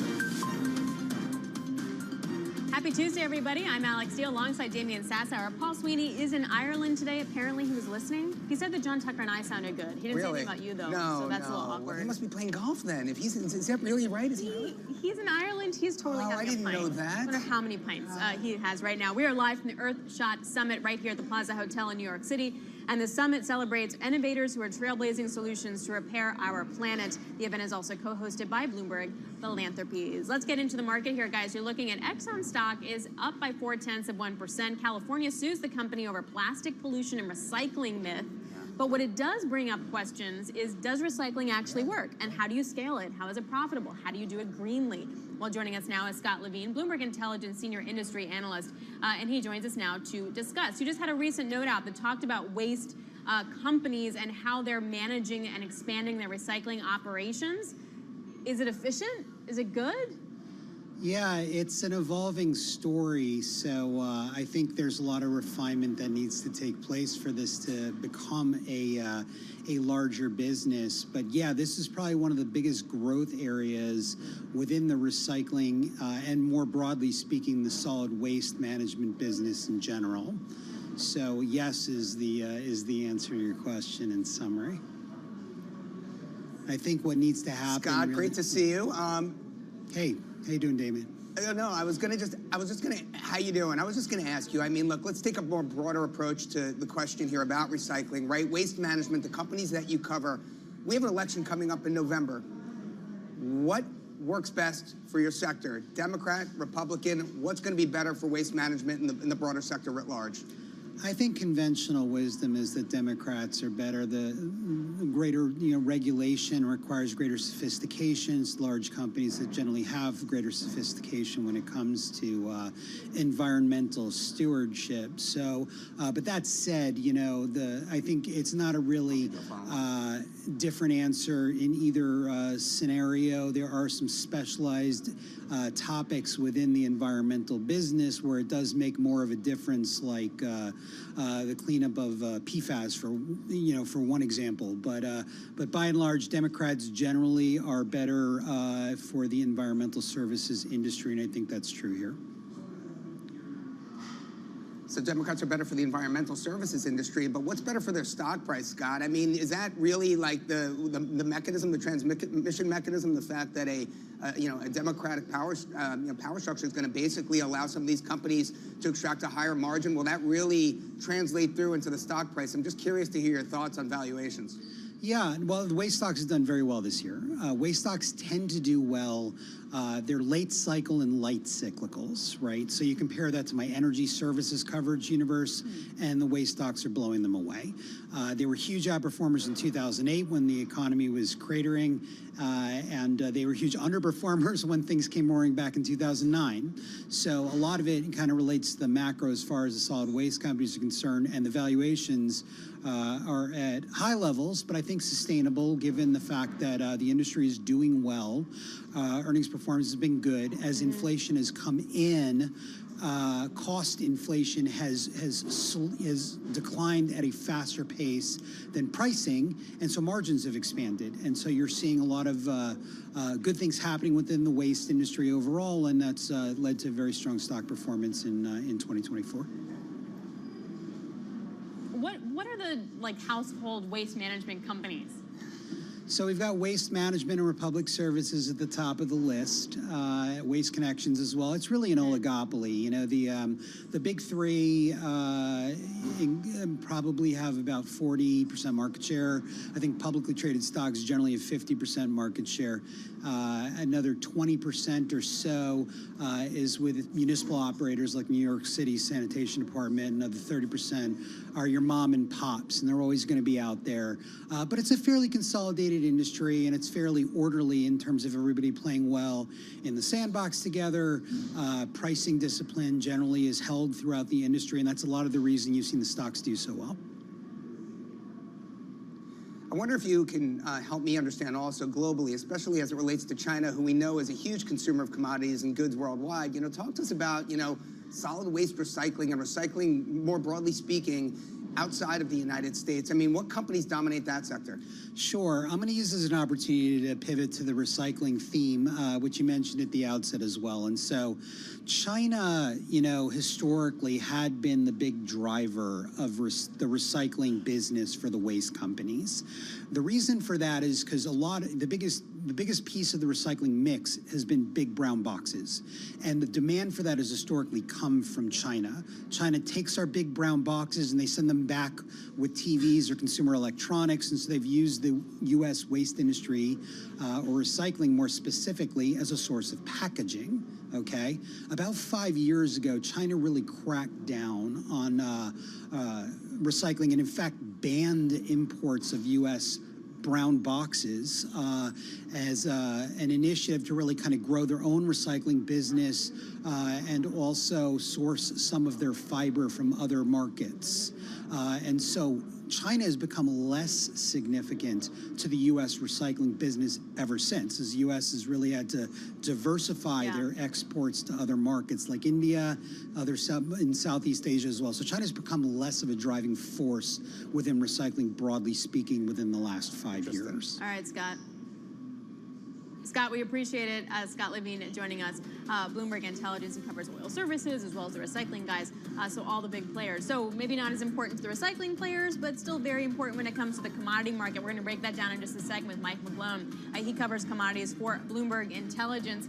His call and sort of his outlook now that we're finally getting some kind of stimulus from China with the PBOC, even though we're still missing fiscal, which Damien feels like maybe we don't need. Anyway, this is Bloomberg Intelligence.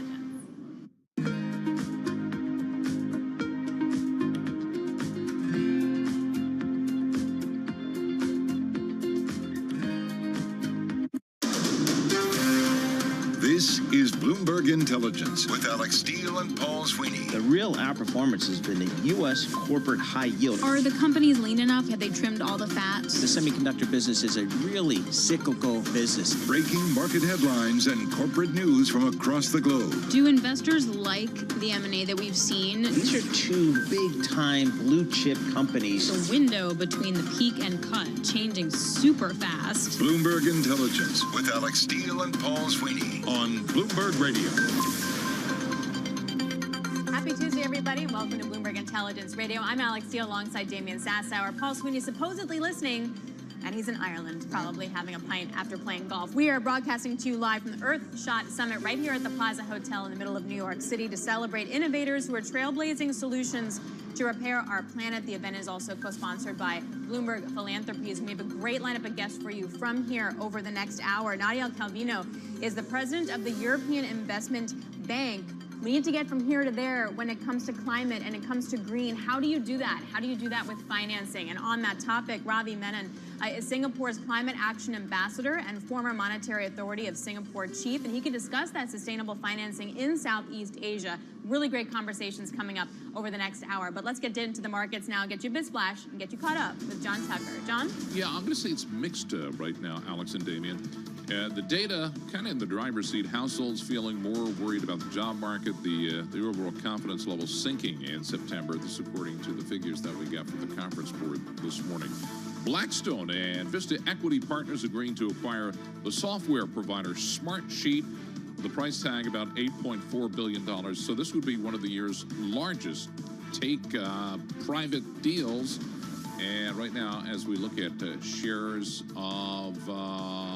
right now, they are higher, of course, as you would imagine for Smartsheet. They were up 6.6%. Meantime, Cameron Dawson at New Edge Wealth says the direction of stocks from here probably higher. Well, we certainly see the trend remaining very strong, and this has been very interesting in a time where we typically see higher volatility in months like September and October. We wouldn't rule out that volatility continuing at least through the election, but then of course a Santa Claus rally, which could deliver another 5-7% upside. Right now, the S&P 500 down just a point. We're at 57.17, hovering around that record close. Dow Jones Industrial Average, that continues higher, up 100 points, adding to its record close, up about 0.25%. We're at 42,232. and the Nasdaq 100 is down just 3 points. And then Chinese stocks on the move. They're soaring, following a slew of moves by the Chinese central bank to prop up the world's second largest economy. As we look at yields right now, the benchmark 10-year, that is unchanged, 374. The 2-year yield, 3 basis points lower, and that is at 355. And we check the markets for you all day long, right here on Bloomberg Radio. I'm John Tucker. That's your Bloomberg Business Flash. Damian and Alex. All right, JT, thank you very much. Damian Sassower, Alex Steele here at the Plaza Hotel for Bloomberg Intelligence Radio.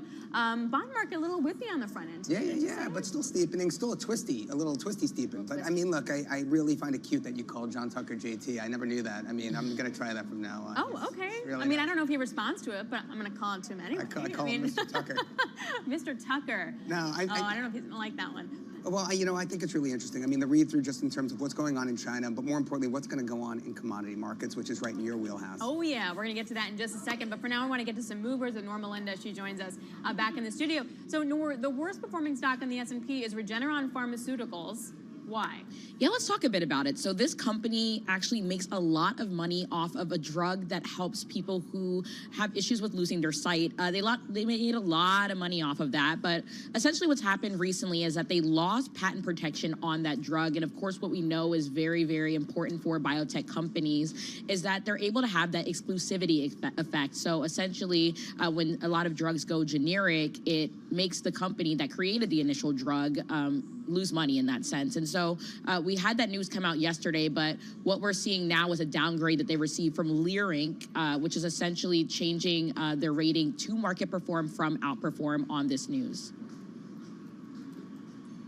Nora, we talked about Walmart a little bit earlier. Any update there? What are we seeing in terms of the stock action? Yeah, I mean, I'm watching Walmart, as you mentioned earlier. We're seeing shares of Walmart up as much as 0.7%. So nothing too crazy, but this does come after a rating change that we got here from Truist.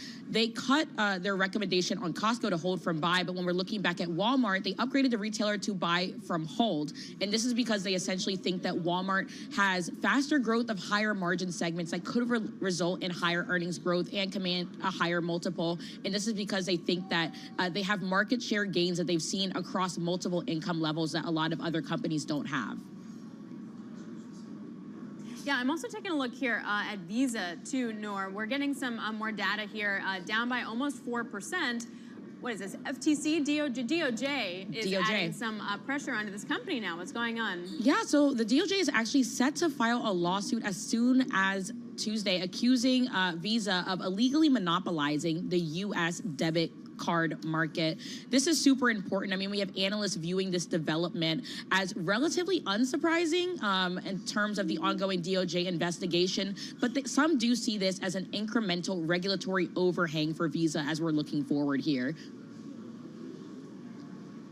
Yeah, definitely, and that stock taking a hit as well. All right, Nor, thanks a lot. We really appreciate it. Norma Linda joining us from Bloomberg News. Let's get back to that commodity market because we're seeing strain pretty much across the board. I would say maybe it's just a Middle East and heightening tensions in the crude market. We got copper up by almost 3%. Iron ore, nickel up by China. over iron ore. Yep, it's China story. Yep. No, I think the metals complex, the industrial metals complex, is rallying off the back of China. And to your point, the geopolitical risk is helping to give support for energy and oil. But I think it's grains, it's softs, it's a lot of these kind of agriculturally oriented commodities that have really been driving the broader Bloomberg Commodity Index, Alex. Yes, cocoa prices also. Well, Mike McGlone is Bloomberg Intelligence Senior Commodity Strategist, and he joins us now. So is the move we're seeing right now for commodities, is that all a China story? What else are you seeing, Mike? It's the massive China story, and we all know bear markets are known for the most sharpest rallies, and this stimulus was widely expected. It's a good reason to cover shorts, but as I saw in the Bloomberg chat this morning, early wee hours, chance to get give us a chance to sell. So I think, one thing I like to watch is that Chinese required deposit reserve ratio. It dropped to 9.5%. I mean, that's the lowest since 2007. And I've been watching it decline. It started declining in 2011. So, yes, the stimulus is happening, but it's an overwhelming bear market. And I want to point out some key facts. So, first of all, you have to depend on Chinese stimulus. We have to depend on cuts from OPEC. We have to depend on a higher stock market and some combination of a weaker dollar for commodities just to maybe stabilize. That the problem is it's just showing us the overwhelming forces towards lower prices. So aren't we seeing a bit of evidence of that? And, you know, Mike, I mean, you have been bearish on oil. You have been bearish on commodities. You got a lot of that right, you know. But right now, today, in lieu of the stimulus that's coming out of China, has the narrative shifted in the least bit for you? No, not at all. Well, it's a good point. First of all, you know, you don't go to zero. And we've gone, basically, natural gas has led the way for everything. It dropped below its cost of production. It's bounced. You mentioned the grains. Corn is basically, and soybeans and wheat, it basically dropped to near their cost of production. So it's not a place to be overwhelmingly bearish, particularly if we've been able to make the call. But the key thing is crude oil now. It's the bottom line for everything. If crude oil does what it normally does and gets cheap, I mean, gets below the U.S. cost of production, which is around $55 to $60 a barrel, it typically goes to 40.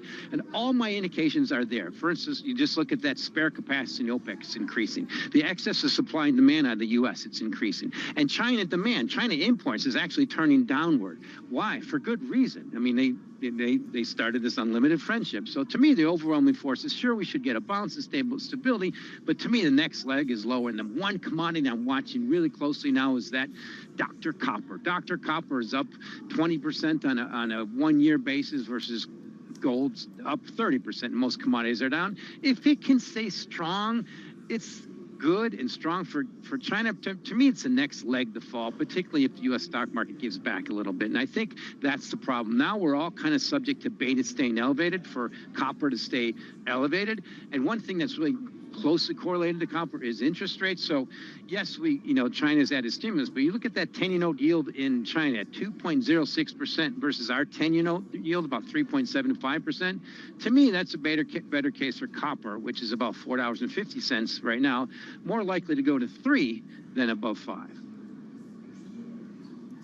Wow, that's a great observation. You know, copper has held up pretty nicely there alongside some of the precious metals complex. But, you know, we're here at the Earthshot Summit, you know, Mike, and, you know, I just need to ask you this. Electronic vehicles in China, you know, do you think fundamentally that is one of the forces that is weighing on demand, more broadly speaking, for oil?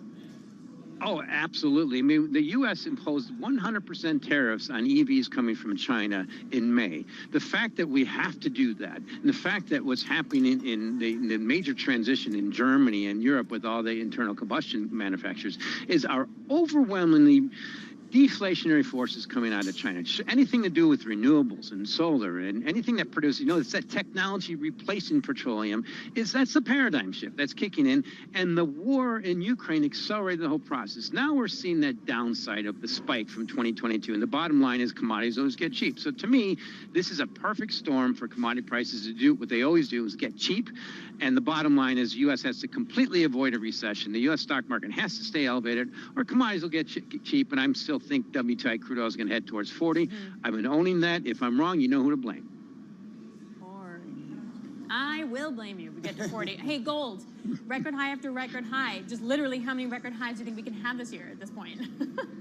There you go, Alex. I think it's a key thing to know. You have to start with the macroeconomic situation. We do have a Cold War 2.0 getting hotter and hotter. The unlimited friendship between President Xi and President Putin, to me, put a solid foundation underneath gold. And then we have the unlimited deficit spending in the U.S. And then gold versus the S&P 500. It's just really cheap historically, or is S&P 500 expensive? So I fully expect gold at some point is going to get to $3,000 an ounce.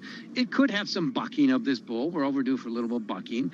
Maybe 2,400 is good support, which I think it is, but it's just a matter of time. And the key next catalyst, I think, for gold is if and or when we get a little backup in the U.S. stock market, and we do have a contentious election coming up. So I think a trade is a little bit of back and fill risk assets, which will maybe push gold short term downward, but overall it's quite a bullish scenario for gold. Mike McGlone, you're piped in from Miami, Florida. I see the sun shining through the windows in the background. He's in London right now. Aren't you in London right now? No, he's in Miami, Florida. Stop it, Alex. He doesn't want to tell you where he really is. But here's the question I have for you, Mike McGlone. Technical levels, you are a technician. What technical levels, in lieu of the 50-bip cut by the Fed last week, in lieu of what we've seen from China, are any commodities standing out that have breached any key technical levels here? Yeah, Crude oil already has. It's below 75. It's broken all those levels. I don't think it's going to matter. 75 is probably key resistance. The number one I'm watching is copper, the U.S. dollar price of copper at $3.50. That's, you know, you overlay that same with the U.S. 10-year note yield at 3.75. It shows it's really expensive. So I'm watching copper bumping up, maybe getting to near resistance around 5. But I think the risk is it breaks below 4 and drops down. So here's the key thing. The key thing about technical copper, it's trending upward, but I'm looking at fundamentally it's more likely to break those technicians' bullish outlook and head lower. All right, to be fair, he is in Miami. He was in London last week, though, so there is that. Hey, Mike, thanks a lot. Mike McGlone, Bloomberg, a commodity strategist for Bloomberg Intelligence. Let's stay on climate for a moment. It's Earthshot, it's Climate Week, it's the UN General Assembly, and we have a great big take story that's called "The Climate Change is So Bad, Even the Arctic is on Fire." We want to bring in one of the reporters on the story, and that's Kyle Kim, a Bloomberg data visualization reporter. Walk me through the story, what you learned, what's going on with it.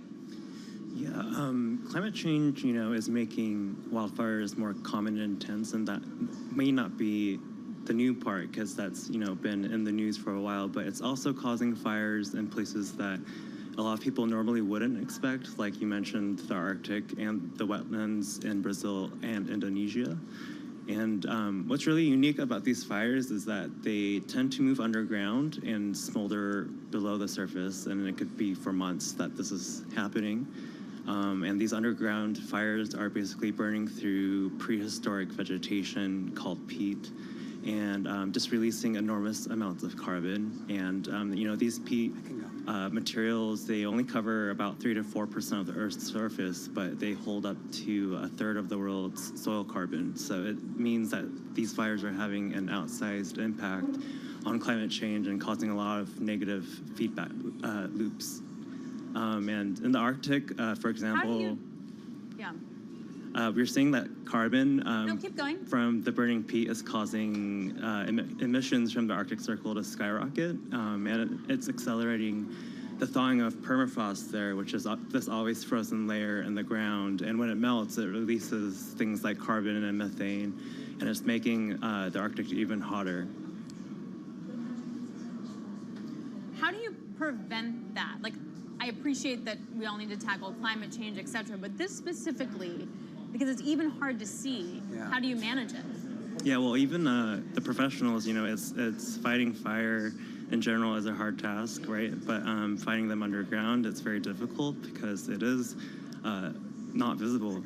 So they, you know, look for smoke coming from the ground. And for example, in places in Indonesia, firefighters are using fire suppression holes. They're basically injecting water into the ground, and it's hard to tell really if it's fully extinguished or not. And it's, you know, this is a very understudied and not well understood yet. And so there's still a lot to learn in how to combat these kinds of fires. And for now, you know, better monitoring for carbon emissions, but at least help to understand the scope of the problem. Well, Kyle, here's the interesting thing about it. You make a great point. You know, the permafrost cover, I mean, this is a real risk, black carbon. We know what the risk is, but isn't a lot of that taking place in Russia? I mean, is Russia even aware of this, and do they even care? Yes, they definitely are aware. You know, scientists predict as much as 1/3 of the permafrost in the Northern Hemisphere is going to recede by the end of this century, and a lot of that is in Russia. A lot of the permafrost now that's going to be gone by then, and the climate experts are already looking at and identifying the eastern region of Russia has seen the largest growth amongst Arctic wildfires since the early 2000s. So they're aware that it's, you know, going to be more and more of a problem. All right, Kyle, we appreciate it. It's a great story. You should definitely check it out. It's the Bloomberg Big Take. You can check that out at BloombergBigTake/Bloomberg, and also you can check it out online and on the terminal. Data visualization reporter Kyle Kim joining us there. What's so interesting, too, if we just sort of broaden that out for a moment, is that as the climate changes, the stuff that you do on it will change, right? Absolutely. So one place is windy, Will it still be windy? The sun shines a lot one place, but will it in the future? Will it be more cloudy? Will there be more dust and stuff in the air? And that really changes businesses. And will the heat stay over that spot for that much longer and all that? So, I mean, look, when I think of wildfires, I think of what's going on in Canada. I think of Brazil. The last place I would have thought is in the Arctic, of all places. Right, exactly. And then sort of how that then changes where you do business and how you can go ahead and build stuff. And then, of course, it all winds up coming back to financing, which brings us to our next guest right after the break. Nadia Calvino is president of the European Investment Bank, EIB, and she's going to break down the European Green Deal and how they're investing in digital infrastructure plus sustainable projects and how you do all of that profitably. Also really important for the markets. Taking a look at the S&P here, flat on the day. This is Bloomberg.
Markets, headlines, and breaking news 24 hours a day on Bloomberg Radio, Bloomberg Television, and the Bloomberg Business app. This is a Bloomberg Business Flash.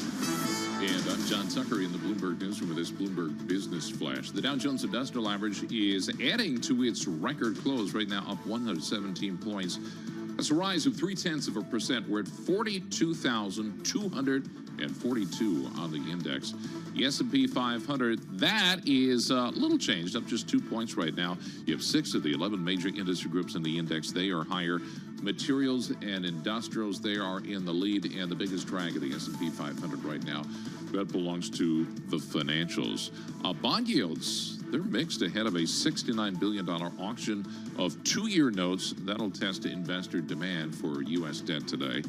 The Conference Board reporting its Consumer Confidence Index posted the largest drop in 3 years in the month of September. The consumers taking a dimmer view of the labor market as well as the overall U.S. economic outlook. Well, the NASDAQ Composite Index, right now, that is up just a point, just 32 points. That's up about 0.2%. The Russell 2000 of smaller and mid-cap stocks, that's up just 1 point right now. As for those yields, the 2 years ahead of that auction down 3 basis points. That's at 3.55. The 10-year yield, the benchmark, pretty much unchanged at 3.74. And we check the markets for you all day long right here on Bloomberg Radio. I'm John Tucker. That is your Bloomberg Business Flash. Damien and Alex. All right, thanks so much, John Tucker. I'm Alex Steele alongside Damien Sassower. This is Bloomberg Intelligence Radio, and we are broadcasting to you live from the Earthshot Summit right here at the Plaza Hotel in Midtown Manhattan. The summit celebrates innovators who are trailblazing solutions to repair our planet, and that event is co-hosted by Bloomberg Philanthropies. We have a great guest lined up for you, sort of connecting the dots between how we go green and carbon neutral and how we also pay for it. Joining us now is Nadia Calvino, president of the European Investment Bank, EIB. The European Green Deal is huge. There's a set of policies that look to make the European Union climate neutral by 2050. You're looking to mobilize over 1 trillion euros in order to do that. How's it going? Yes, well, it's going well. It's going well. We are on track to meet the target of 1 trillion euros in investment in green finance. More than 50% of our annual investments go to the climate transition, to the green finance, so as to make it a success, a European success, a global success for all of us. But why do I keep hearing then that Europe has more of the stick approach and the U.S. has the carrot approach with the IRA? How do they differ? Well, I think that we have a shared endeavor, which is to ensure that we do this green transition, that we move to a net zero economy, and that this is profitable. Well, my side of things is the carrot, actually. I am the investor. So we are probably the largest multilateral development bank in the world. Maybe people don't know, with a 600 billion balance sheet. 90% of the investments are done in the EU, where we are the largest investor in renewables. We're probably one of the largest investors in renewables in the whole world. And right now, here in the UN General Assembly, around the General Assembly, I'm having lots of meetings, exchanges, to try to bring that agenda forward with a global perspective. Well, Nadia, I mean, renewables is a very broad topic. Solar, wind, water, nuclear. Talk to us about where you're deploying your balance sheet. I mean, 600 billion is a lot of money. Well, more than 50%, as I said, is going to climate finance. And this is sustainable infrastructures, this is sustainable transport, this is also renewables, wind, energy grids, solar, and also new fuels, the fuels of the future, for example, green hydrogen.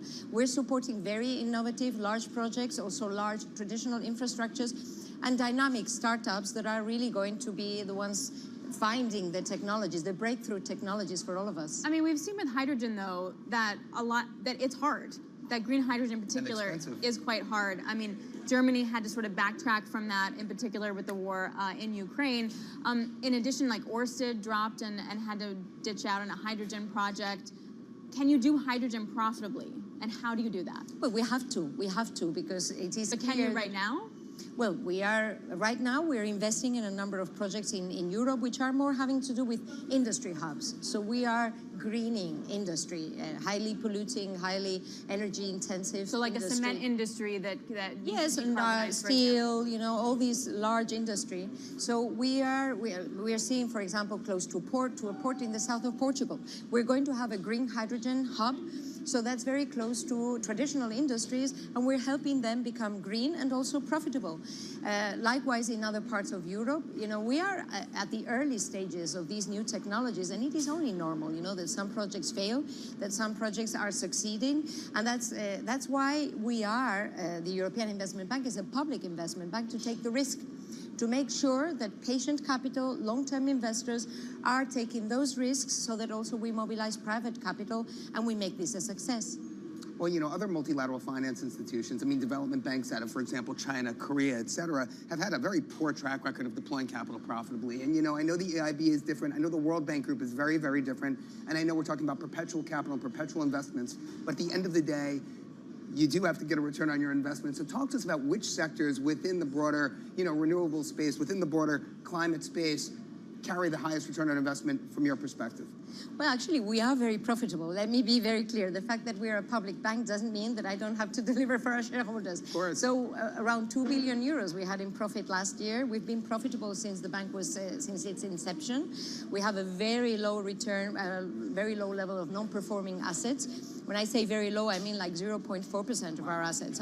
So it is a very profitable bank. And what we have is a very large balance sheet and very balanced portfolio with large infrastructures, traditional infrastructures, which are very profitable, lower risk, and also highly risky endeavors like innovative startups or large investments into new green technologies. And that's what's allowing us, I think, to make a difference in making projects bankable at the end of the day. So what have you noticed in terms of if you support a project, does it bring in private investors and private capital at the end of the day? It does, absolutely. The European Investment Bank is considered to be a reference in terms of technical expertise in some areas, for example, green, for example, health. So once the EIB says, yes, I'm going to invest in this project, immediately a number of investors say, I join. Nadia, I'd love to ask you a question. In my world, the emerging market space, there has been an absolute explosion of sustainable finance vehicles and mechanisms, green bonds, clean bonds, you name it. I'm curious to hear your thoughts about a lot of that. A lot of sovereign nations, a lot of countries are issuing debt under this green bond umbrella. Do you believe in that? Do you think they're just greenwashing, or are they really deploying that capital in a clean and efficient way? We have to ensure, indeed, that the green bond standards around the world are not greenwashing, and that should be a top priority. Otherwise, once you lose the credibility, then you lose everything in capital markets. I don't have to explain it to you. So that's why I think we have a very important, a shared interest in having global standards. The taxonomies that are being developed in different parts of the world, and Europe has been a pioneer in that area. Also, the European Investment Bank, by the way, has pioneered green bonds, and we have to make sure that those standards are met and that green investments are really green, so that we make sure that this is providing sufficient finance to close the investment gap. How do you offset your risk? Sorry? How do you offset risk when you're taking on riskier projects? Well, we have a capital base, but generally what we do is that we have riskier and less risky projects, and we mobilize our capital in a very wise manner. Sometimes our shareholders say you should take on more risk because that's what your capital is for. But I think that we have a relatively good balance in terms of. Can you give me a balance on that? Like, what would be considered a low risk project? What would be considered a high risk, for example? Well, an infrastructure in a European country, that is a low-risk project. When we are building trains or rolling stock or a metro or ports, this is we are lending to a sovereign state which has a very high rating, and this is our shareholders. So investments within the EU are considered to be generally lower risk. Or, for example, we do also, through the financial sector, we do lending to SMEs in Europe that is very profitable, lower risk than if we are investing in a very large project, 1 billion, 2 billion project in green hydrogen, as you were saying, I'd like to take a variation on that question that's important, because you're right. It's a lot of these small and medium enterprises. They're the ones who are actually proactively, taking risk in the market. What sort of risk hedges, transmission vehicles, carbon credits, offsets can they take advantage of? What's available to them to help offset their risk in this space? Good question. Well, what we do is we provide guarantees and portfolio guarantees or other sorts of financial support to the banks so that they can lend to SMEs with lower interest rates. That's basically what we do.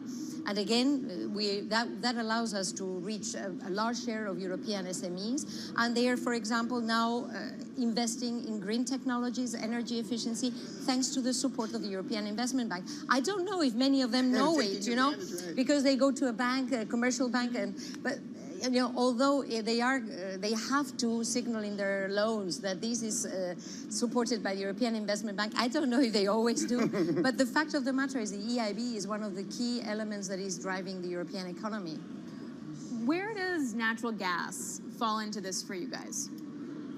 Well, we have to get away from natural gas. But then you still need it, so it gets hard.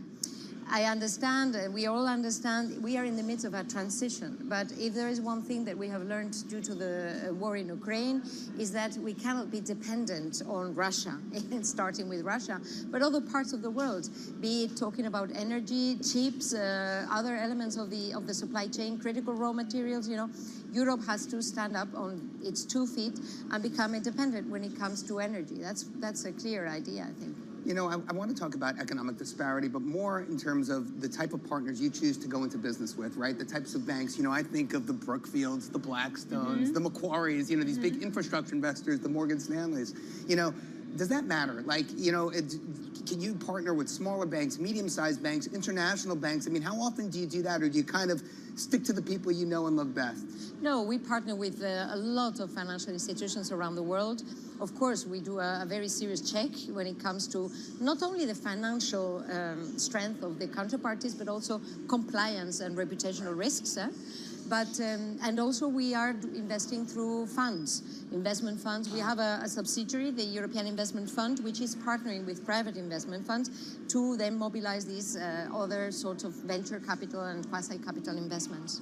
What's the thing that you guys are most excited about right now? Either some kind of technology or a certain type of project that you feel like has real potential that could really unlock other opportunities?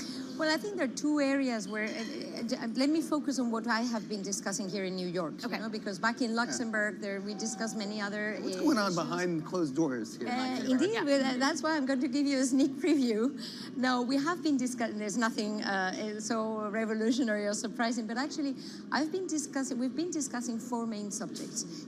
Green, climate, health, that's a big issue. I think that there's a lot of interest in health. Multilateral development institutions working as a system. We're working better than ever. We're cooperating with the World Bank, African Development Bank, Asian Development Bank, and we want to really be giving as much value for money to our shareholders in supporting the global economy and investment. And then 4th point has been women. I think that there is also there are a lot of things going on around the world in terms of partnering and networks of women, and I think we have to support that endeavor also. Which definitely ties into health also at the same time. All right, Nadia, thanks a lot. We really appreciate it. That was a wonderful sort of beneath the hood look on how you finance all of this. Nadia Calvino, President of European Investment Bank, thank you so much. Thanks to you. Bye-bye. Bye. All right, coming up, we're going to continue that conversation with Ravi Menon, Singapore's Climate Action Ambassador and the former Monetary Authority of Singapore chief. So how do you finance all of this in Southeast Asia and go through some of the differences there? You're looking at a market here that pretty much is going nowhere fast. You got the NASDAQ up by 0.2%, but the S&P is flat. The Dow Jones Industrial Average is up by 0.2%. The real fun action has been in the front end of the bond market. Some whippy action. You got yields down by about 3 basis points. This is Bloomberg.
markets, headlines, and breaking news 24 hours a day on Bloomberg Radio, Bloomberg Television, and the Bloomberg Business app. This is a Bloomberg Business Flash. And I'm John Tucker in the Bloomberg News with this Bloomberg Business Flash. After closing at a record in the prior session, the S&P 500 right now, little change, up just about 5 points. Dow continues to add to its record close from yesterday. It is up 52 points, 42,177 on that index. The best performing industry group in the S&P 500 that belongs to materials. Financials, they are proving to be the biggest drag right now. Some of the individual stock movers, Visa shares, they are down right now just about 4% after a report that the Justice Department plans to file a lawsuit over its alleged monopoly on debit cards. Meantime, Seema Shah, the chief global strategist at Principal Global Investors, relatively positive on stocks. When you have got rate cuts and you have a steady economy, that is typically really good environment for risk assets. The one caveat to this, though, is that valuations everywhere are very, very expensive. So in terms of how far it can go, and you haven't really had a pullback to clean out the market, I think that's probably the bigger question. But certainly from an exposure perspective, this is really the time to be risk on. And we did get some data today. Among the data, consumer confidence unexpectedly falling for the month of September by the most in 3 years. This is the Conference Board gauge of sentiment, decreasing 6.9 points. There were concerns about the labor market and also the outlook for the broader economy. And ahead of an auction today, 2-year, which is more policy reactive, the 2-year Treasury is down just about 3 basis points at 3.55. The 10-year yield unchanged at 375. So once again, the S&P 500 4 points higher, 5722. That's through the record. The Dow Jones Industrial Average up 32 points, 42,157, adding to yesterday's record close. The Nasdaq at 100 right now, that is up 55 points. That is up 0.3%. And we check the markets for you all day long right here on Bloomberg Radio. I'm John Tucker. That's your Bloomberg Business Flash. Damian and Alex.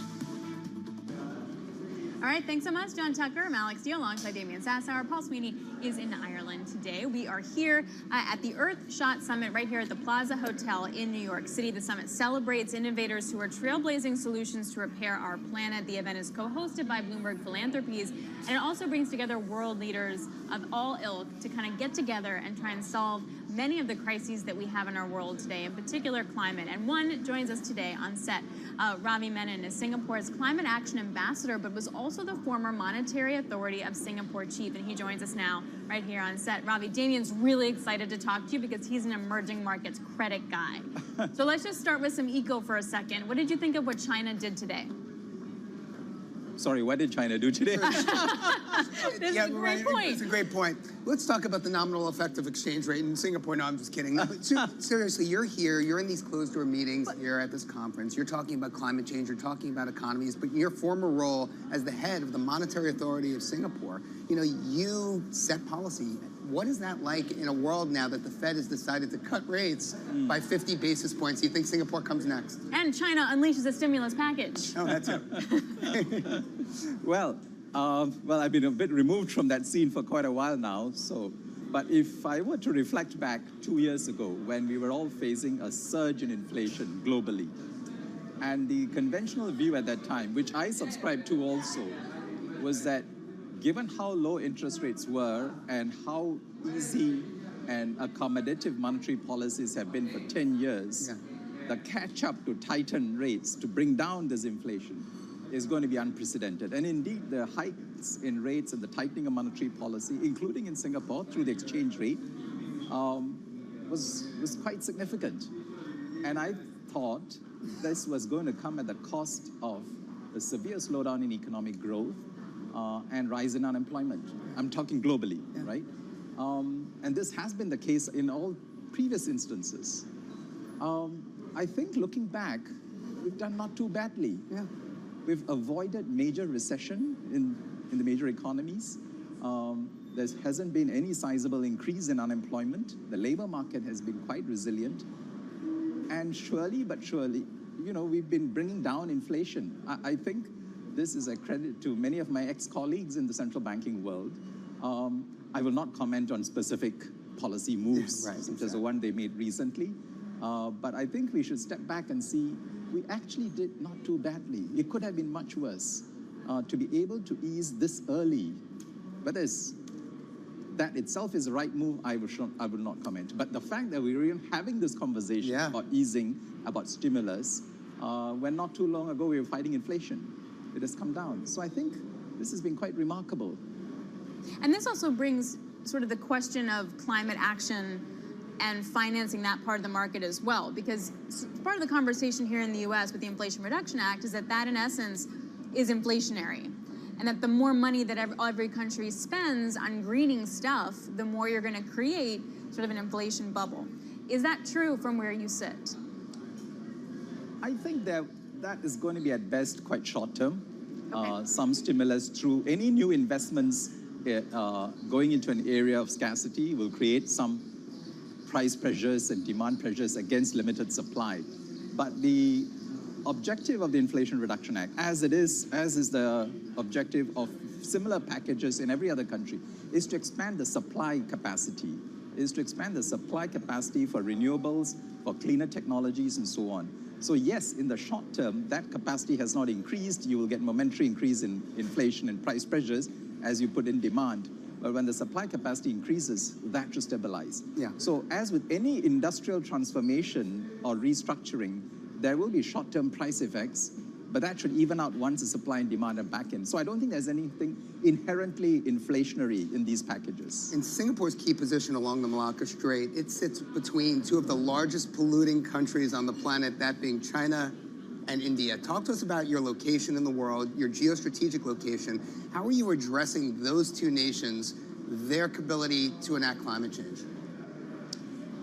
I think both China and India have huge potential to address the climate challenge, particularly with respect to mitigation and renewable energy. The countries are large.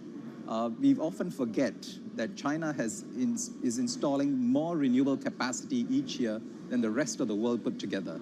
India is a close second. So these two countries, in terms of their geography, are well endowed to deploy clean energy. But they're going to take time, because what we forget is that energy demand in these countries is also increasing rapidly. The energy consumption per capita in China and India is a fraction of that in the West. And there are still many villages without access to electricity. So even as they install solar capacity, they are having to build coal plants and keep their fossil fuel plants running to meet that, which is why they're going to take longer. But surely they will get there because of the inherent capacity for renewable energy. Actually, where I worry more is Southeast Asia.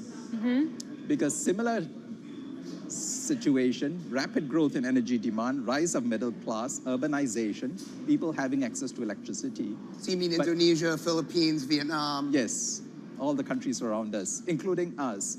We are in many ways alternative energy disadvantaged. Singapore particularly so, because we're a small island, city-state. Imagine New York, deploying clean energy entirely within the city. But even in the countries that are relatively well endowed, they do have challenges with grid, for instance. It's forested, mountainous. Laying those transmission lines is not easy, not straightforward. And the distribution of renewable energy capacity is very uneven geographically across Southeast Asia. So I think that's where a bigger challenge might be. What about financing? We have like 30 seconds left. What's the biggest hurdle to financing all of this right now? There is enough private capital in the world to solve the climate crisis. There is enough financing. If you look at the annual flows of financial assets, well in excess of the funding gap. The problem is you need to find bankable projects at appropriate risk-return metrics. And this is where you need blended finance with public capital coming in to catalyze private capital. That synergistic combination is what we need, and that will be enough to solve this. All right, Ravi, it was great to check in with you. This was a great conversation. Please come back, Ravi Menon, Singapore's Climate Action Ambassador, plus a former Monetary Authority of Singapore chief. All right, coming up, we're going to be talking more about what to expect from today and the global initiative that's going to be kicking off this evening as well. Headline guests like Ruth Porat, president of Google, will be joining. We're going to break that down. Also taking a look at the markets again, going nowhere fast. The front end of the bond market is where the action is today. This is Bloomberg.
This is Bloomberg Intelligence with Alex Steele and Paul Sweeney on Bloomberg Radio.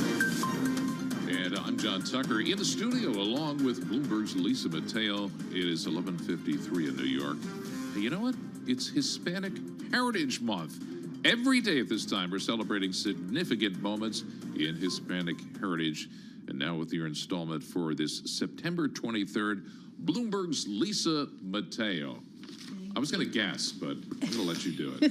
Thank you, John. Well, what happened on this day back in 2015? Pope Francis, he becomes the first pope to address the U.S. Congress. He thanked lawmakers for their warm welcome. I am most grateful for your invitation to address this joint session of Congress in the land of the free at the home of the brave. Now, if you're saying, what does this have to do with Hispanic Heritage Month? The Pope actually Argentinian, so it's a historic address. It took aim at Republicans with his messages on poverty, immigrants, and the environment. Now, at the same time, he also faulted support among Democrats for same-sex marriage. After the remarks, well, Pope Francis, he visited Statuary Hall. He blessed the statue of Junipero Serra. Now, that's an 18th century Spanish missionary whom the Pope had actually canonized the night prior. He then stepped down to the speaker's balcony and he blessed the crowd as he does best. That's today in Hispanic Heritage. I'm Lisa Mateo. By the way, it's September 24th, not the 23rd. So just out there. That was a good one. I didn't know I don't think of the Pope as being Hispanic. Exactly, because everybody's like, why did you do that? He's Argentinian. Let's move on, Lisa, and stick around with me because I need your help with this Okay. one. Boeing offering a 30% pay bump directly to striking workers. Let's get an update on Boeing. And joining us now, Sid Phillip, Bloomberg Deputy Team Leader for Global Aviation, on the latest on the walkout by the machinists at Boeing. Sid, thanks for being with us. Appreciate it. So Boeing makes an offer, but the thing that's got Boeing's union, the leadership, kind of angry at this is they tried to do an end run around the union leadership. At least that seems to be my take right now. Yeah, absolutely, John. So that is the biggest sort of stumbling block for the union, the fact that Boeing went outside the sort of union negotiation sort of realm and they went directly to their striking workers.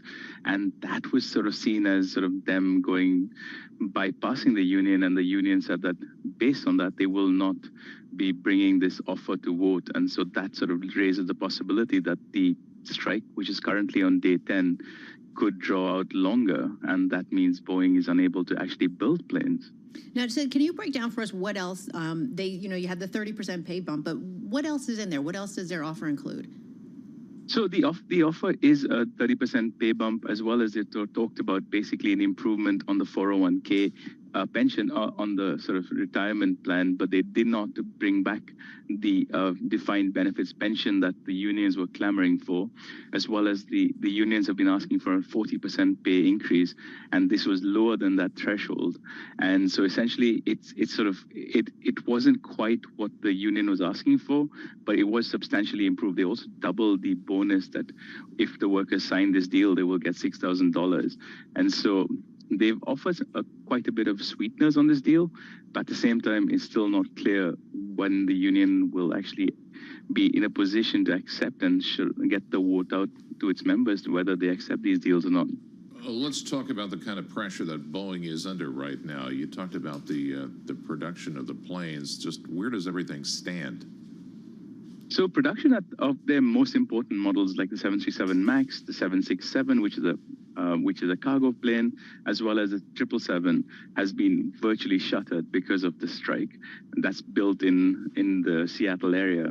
The 787, which is built in Charleston, is not affected by the strike, but then parts supplied to those planes are affected.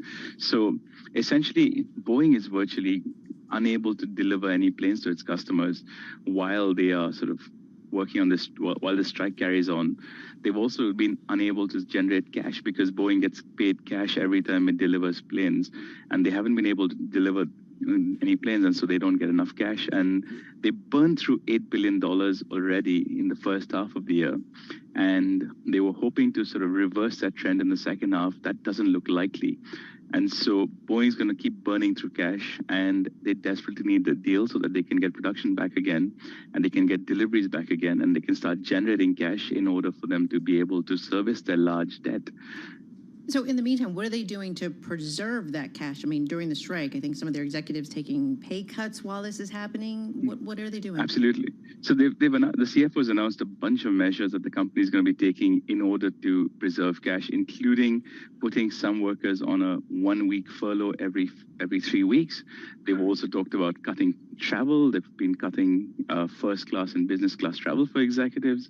Some of the executives, including the CEO, Kelly Ortberg, are taking pay cuts. And so they have announced a wide range of measures across the board to preserve cash.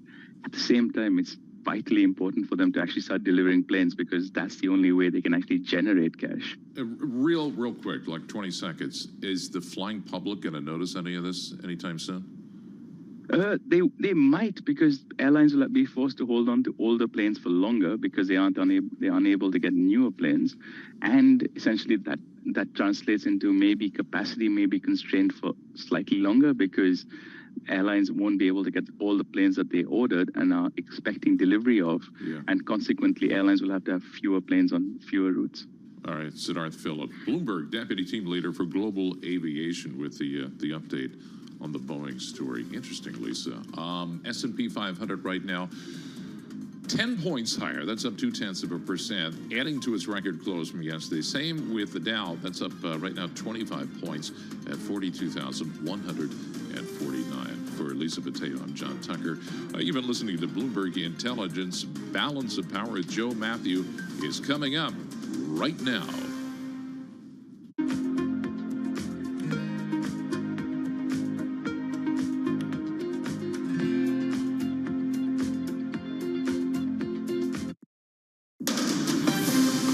From the world of politics to the world of business, this is Balance of Power.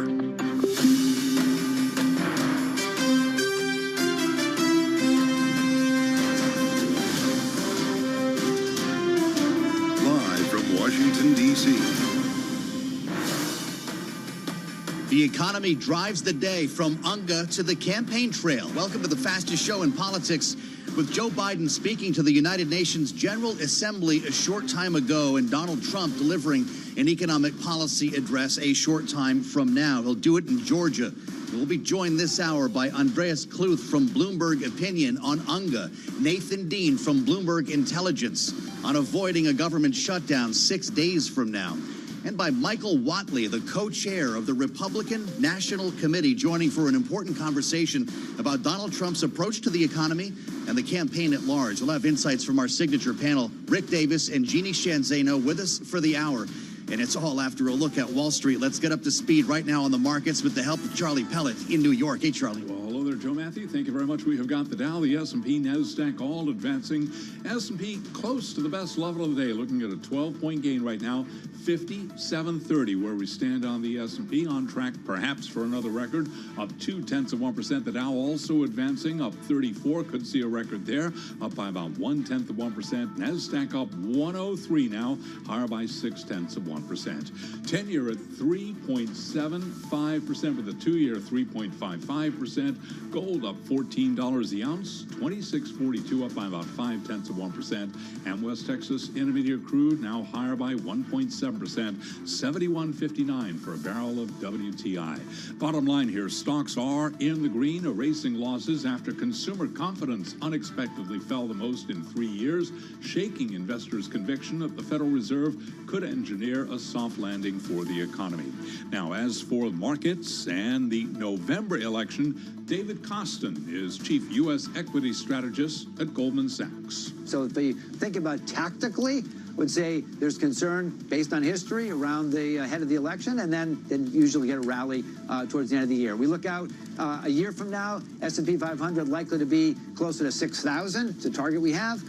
So we think about sort of near-term target, 5,600 at the end of this year, and maybe 12 months ahead, looking around 6,000. All right, so he mentioned 5,600 on the S&P, the year-end target, 5,731, where we stand right now, up 0.2%. Again, as we have been reporting, Boeing union leaders say no. Boeing took a 30% pay bump proposal directly to striking workers as the embattled plane maker seeks to chart a path out of a debilitating strike that has shut down factories across the Northwest for more than a week. Boeing shares right now, they are down by about 1.5%. S&P up 12, higher by 0.2% for on-demand news 24 hours a day. Subscribe to Bloomberg News now wherever you get your podcasts. Balance of Power continues. Back we go to Washington. Once again, your host, here he is, Joe Matthew.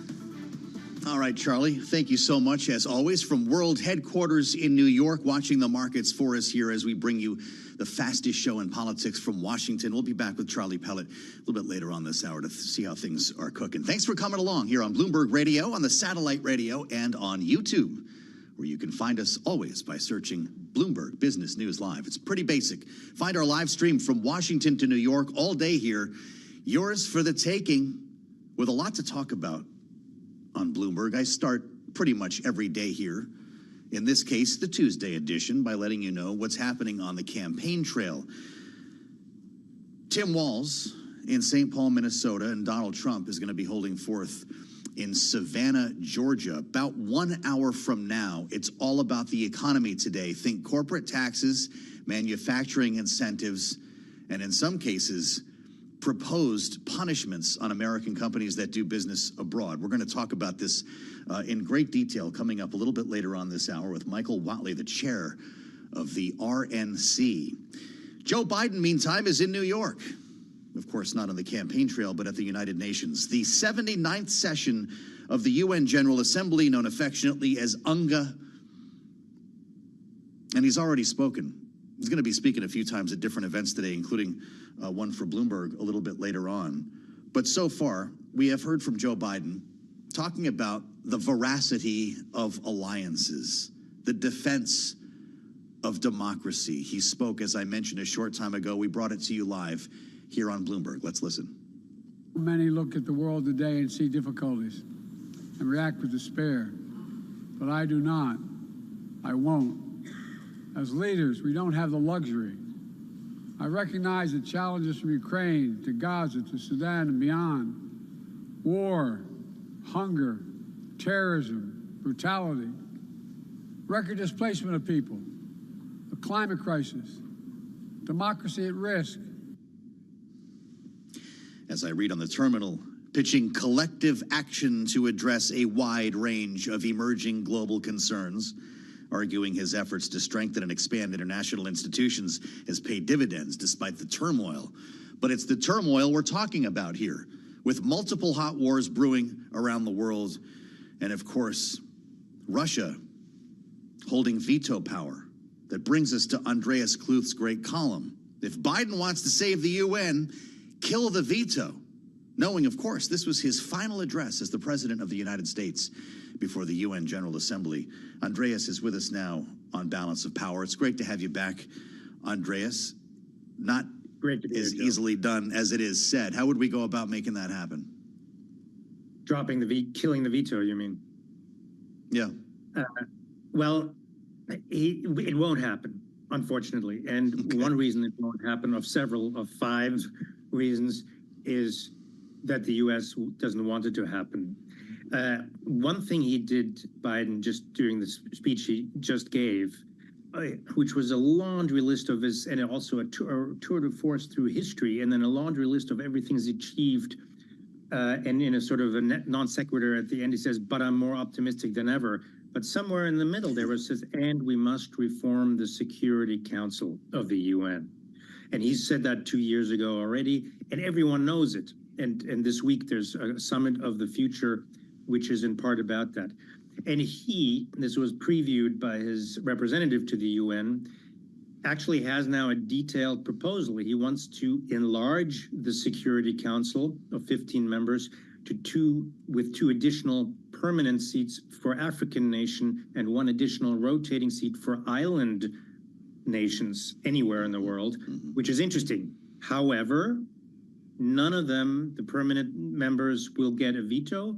And also, no part of this proposal includes restraining the vetoes that the 5 permanent members have or dropping them completely.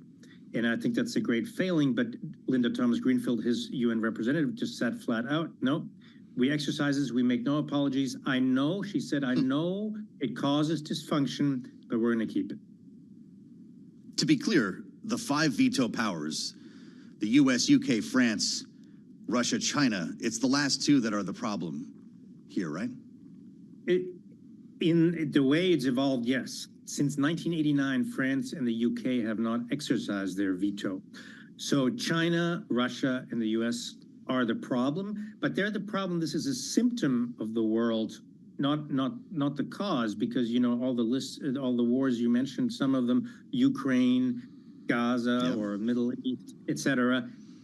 Taiwan, possibly. North Korea is very much a part of this. Russia, which used to vote with China and the US to sanction and punish North Korea over its nukes, it now protects North Korea because they've formed an axis against the West. So this is the world, but because they're in the Security Council, essentially on the big issues, everything's frozen. They veto each other. And the U.S., of course, casts its veto to protect Israel, and no matter what. Sometimes they water down the language so they then abstain. But basically, there's nothing that the Security Council can do about that crisis. Because of Russia and China, nothing about the Ukraine crisis, and nothing about North Korea. And so it goes down to most issues, except they pass resolutions, but those tend to be on things that nobody knows about or cares about. Andreas, we were joined by Doug Redeker here at the table on the late edition of Balance of Power yesterday. He made the point that there is just no purpose for the UN, that it's not getting anything done, that it's about mini-lateral negotiations and alliances now around the world. Do you agree? Is there any point of this exercise anymore? Because we can have this conversation year after year and not a lot's going to change. This is a subtle point, I've written on it, but the motto of the UN, the unofficial, I think, and also the title of a great podcast on the UN, is what its purpose is not to deliver us to heaven, but to save us from hell. That's why the U.S., United States, primarily worked to found it in and after World War II. And if you think about it, yes, it's a completely dysfunctional thing now because the world is going to hell in a handbasket. If you got rid of it, as I'm getting reader letters now, so let's just scrap it, or if you take the nationalist approach, the Trumpy approach, and say, well, this, you know, obviously this is ridiculous, gone, throw it in the, we would have to reinvent it. It would get worse because it's there to save us from hell. We can still talk to each other there, except we agree nothing works. We have to improve it. We have to improve many other things. First, to improve the United Nations, but I wouldn't scrap it. I would hang on to it. We scrapped the League of Nations in the 30s, and you know what happened next. It's great to have you back, Andreas, and something to think about. Killing the Veto. Find his column on the Terminal and online. Andreas Kluth reporting for Bloomberg Opinion. OPIN go on your terminal. I like that line. Not to deliver us to heaven, but to save us from hell. As we now turn our attention to what's happening on Capitol Hill. No connection there. We told you about the clean CR. It looks like we're going to get a vote yesterday, and we're doing this under suspension of the rules. So to back up a little bit, 6 days to a government shutdown. You don't see a countdown clock on our YouTube screen right now because no one is telling us the government is going to shut down. We're going to try not to be part of that. We also don't have a deal yet, but there is a vote coming tomorrow, and Nathan Dean joins us from Bloomberg Intelligence. 20% odds, if I remember, last week is where you were. Yep. You must be feeling kind of, welcome back, by the way, optimistic, seeing some actual paper in the process. You know, absolutely. I mean, we saw over the weekend Speaker Johnson say, now we're going to move forward with Plan B, this clean-ish CR. You know, they're moving forward with this vote. You know, we anticipate the Senate will pick it up after it. And, you know, we do think that there's not going to be a government shutdown and that they'll kick the can to December, which I think is good news for a lot of the people listening in the D.C. region that work for contractors and the government and so forth. But also it gives us some clarity that we can then just move on to election season and really focus on what the election is. And sort of Congress then, you know, just goes to the wayside and, becomes less of an issue for markets and equities. This gets done at the last minute, like the last several movies we've seen about this on Capitol Hill, or could they actually get out of town early, go home? I wouldn't discount the congressional desire to get to Reagan or Dulles Thursday night. Okay. So I would say, I'm joking here, but I think they can get it done. Really. I think they can get it done. The jet fume stories are all coming, but that is part of the story here. It's not just that they want to go home and hang out; they want to run. Yeah. For re-election, especially if you talk about the House, and they've got the ball right now. Yeah, absolutely. I mean, just remember, if they shut the government down, or if they have to stay here till September 30th, that means that they're going to stay here a couple days more after, and every day they're here in Washington is not a day that they're in their home districts running against somebody who's back home saying, so-and-so's in Washington, they're not getting the job done. So I think that all the politicians, even at the Gensler hearing today, was much more muted, because I think a lot of folks are just like, get me out of town, get me back home, and let's concentrate on this election. Even the Gensler hearing, which says a lot, I suppose. He was up there with the whole family, all the commissioners today. Was it the first time we saw that? Yeah, it's been the first time in a long time that we've seen. Was there a purpose? No, I think there was a purpose, because SEC Chairman Gary Gensler is testifying to the House Financial Services Committee right now. Yeah. The other 4 commissioners are there, and I think it was really so that some of the Republican members could then just avoid Chairman Gensler's answers and then go straight to Commissioner Hester Peirce, for example, and say, okay, fine. If Gensler's not going to answer my question, I want to go to Commissioner Peirce. Okay. Commissioner Peirce, will you give me what your thoughts are? And at least allows a debate of sorts. But this hearing's been somewhat fairly muted, fairly minor, not a lot of fireworks here. But that was our anticipation as well, because it's so late in the year. Understood. As far as funding goes, this plays out as rationally as it seems. The House passes this tomorrow, 3-month stopgap with the help of Democrats. Senate signs off, goes to the president.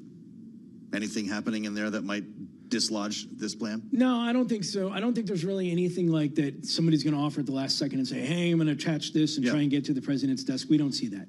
What we see is just more of a very basic CR, kicks it to December. And then a lot of people, I think December is going to be actually an interesting time, because depending on the election, if Kamala Harris wins, I think the Republicans are going to try to kick this to, say, the 1st of March of next year, and really try and jam her with a government shutdown threat in the first 100 days of her presidency. Okay. So the lame duck period could be a little bit more exciting, because if she wins the election, that's right. Plus, we even heard today Maxine Waters, the ranking member of the House Financial Services Committee, say, let's try and get a stablecoin bill done this year.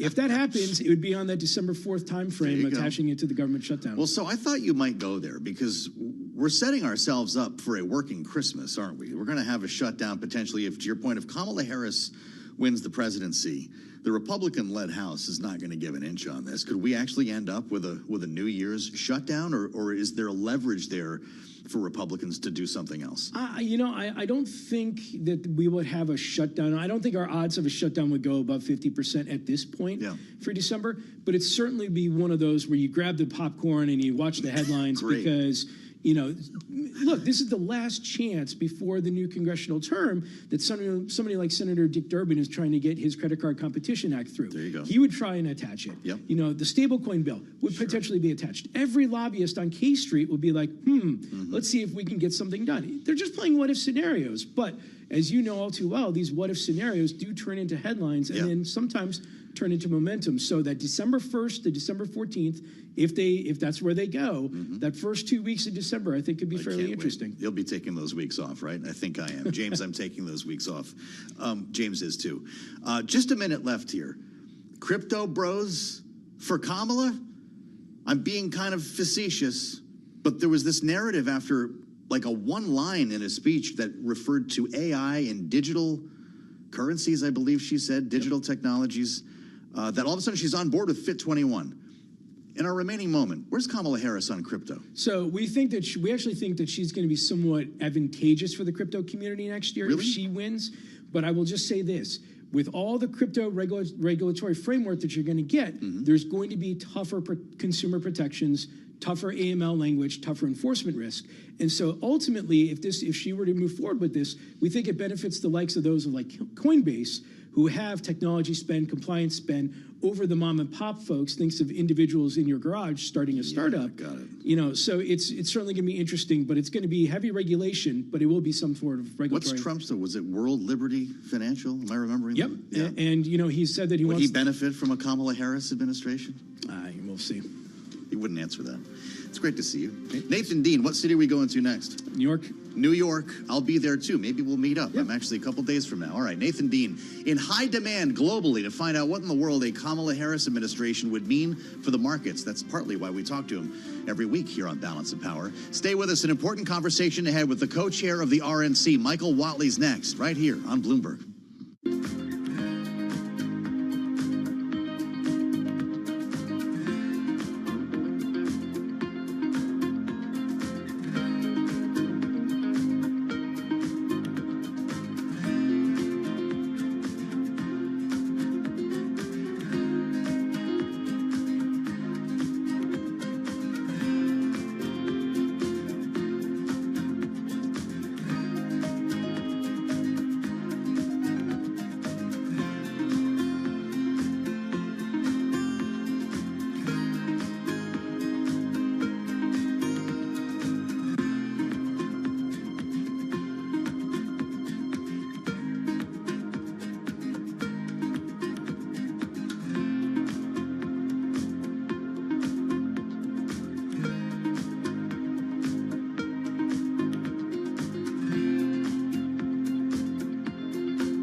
It's 12:21 on Wall Street. We do check markets all day long here at Bloomberg. We've got stocks higher across the board. The Dow, the S&P, NASDAQ 100 index, the Russell 2000 index, barely, all higher. 11-point gain right now for the S&P, up by about 0.2%. Could see another record there. Same case with the Dow, up another 25, up by about 0.1%. NASDAQ up 101 now, up by about 0.6%. 10-year at 3.74%. The 2-year now at 3.54%. Gold up $19 the ounce, 26.48, up 0.7%. While West Texas Intermediate crude oil up 1.3%, 71.28 a barrel on WTI. Walmart shares are higher after Truist Securities upgraded the retailer to buy from hold, noting its accelerated market share gains across all income levels. Meanwhile, Truist cut its recommendation on Costco wholesale to hold from buy. Walmart up 0.5%. Costco now lower by 1.1%. So again, recapping, stocks are higher. S&P up 11, a gain there of 0.2%. For on-demand news, 24 hours a day, subscribe to Bloomberg News Now, wherever you get your podcasts. Balance of Power continues. Back we go to Washington. And once again, your host, here he is, Joe Matthew. Hey, Charlie. Thanks, as always. Live from New York with a market check. We'll get back with Charlie a little bit later on this hour to see how stocks are shaping up, keeping our eyes on the markets for you always as we cover politics here on Bloomberg. I'm Joe Matthew in Washington. Thanks for coming along. It's the Tuesday edition here on Bloomberg Radio, on the satellite, and on YouTube. Search Bloomberg Business News Live to find our live stream as we prepare to hear the next set of economic policy proposals from Donald Trump. Now, that is scheduled for about a half an hour from now. We're going to bring you his remarks from Savannah, Georgia, when he delivers them. As both campaigns, and if you're with us here day to day, you've been seeing these ideas fleshed out kind of one bit at a time, and we're going to be adding more to the picture here, it seems, at least according to reports from the Trump campaign. When it comes to manufacturing, incentivizing foreign companies to do business here, disincentivizing American companies to do business elsewhere. When you put that together with some of the tax proposals that we've heard from Donald Trump, the picture is starting to fill out. And I'm glad to say we have an opportunity to talk with an authority about this and the campaign at large right now. Back with us on Bloomberg for the first time since the debate, Michael Whatley, the chair of the Republican National Committee. Michael, thank you so much for being here. I appreciate your time. I've got a lot of questions for you that we'll try to fit in the balance of time that we have, but I appreciate your giving us some insights today as we look inside of these economic proposals. We've talked a lot about the tax proposals, for instance, a lower corporate tax rate, no tax on tips, and so forth. When it comes to manufacturing, what will we hear that is new today? Well, I think that when you think about Donald Trump's overall plan, it is lower taxes and lower costs. He wants to make sure that on day one, he's going to end inflationary spending. He is going to make sure that he unleashes American energy, which is going to bring all the prices down for gas, for groceries, for housing. He also wants to make sure that he extends the Trump tax credits. Tax cuts. He also wants to make sure that there is no tax on tips, no tax on overtime, no tax on Social Security. You flip over to Kamala Harris's proposals. What she's going to do is double down on every single one of the inflationary spending proposals that she has defended and engaged in over the course of the last 4 years. In fact, she was the tie-breaking vote for $2.5 trillion worth of inflationary spending. Even President Obama's own economic advisors had said that this was going to cause inflation and prices to go through the roof, which of course it did. And on top of that, she is now proposing the largest tax hikes in American history. So there's a pretty wide divide in terms of the economic plans that these two candidates are moving forward with. Well, I know she proudly talks about casting that tie-breaking vote, and I think the hikes you're referring to would be allowing the Trump-era tax cuts to expire.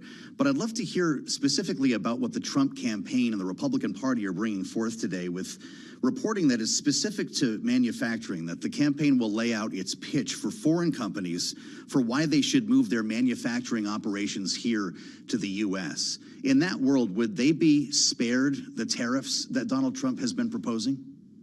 Well, certainly that has been a premise of Donald Trump's tariff policies over the course of his 4 years in office and the campaign since then, is that he wants to have policies that are going to encourage companies to manufacture here in America.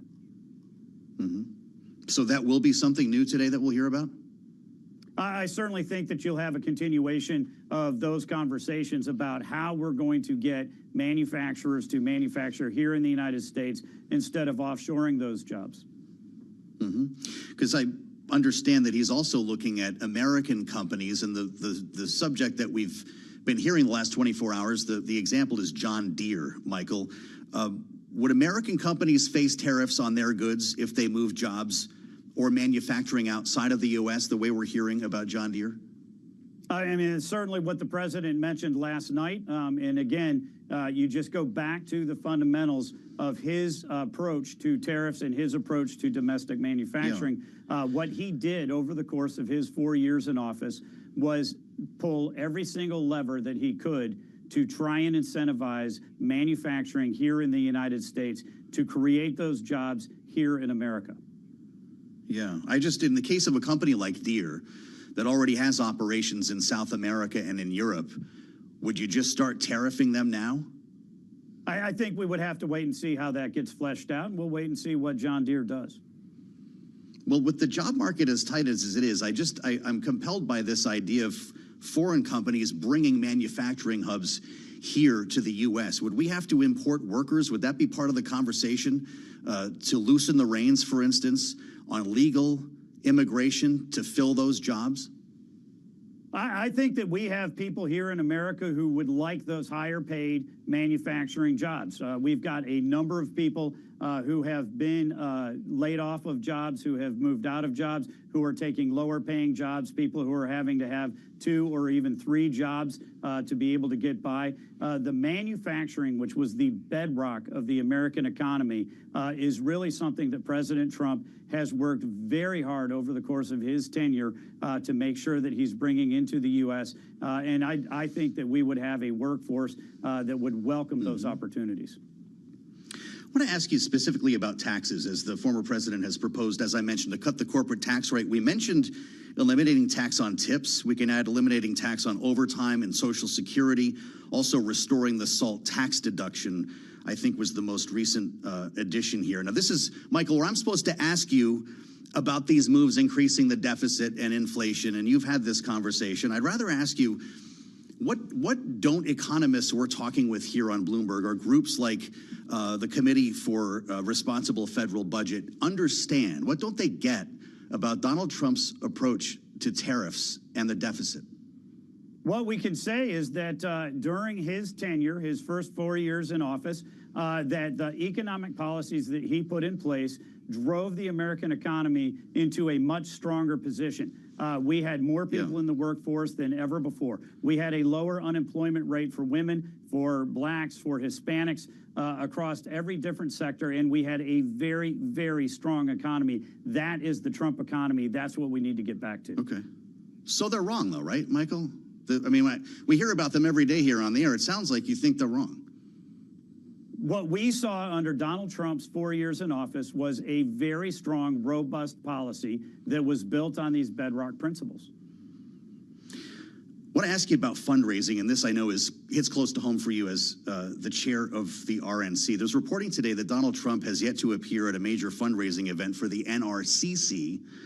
Punchbowl reports that it's created an 8-figure hole in the committee's budget. You can tell me if that's real or not, Michael, but will the Republican National Committee end up dedicating money to the NRCC in this cycle?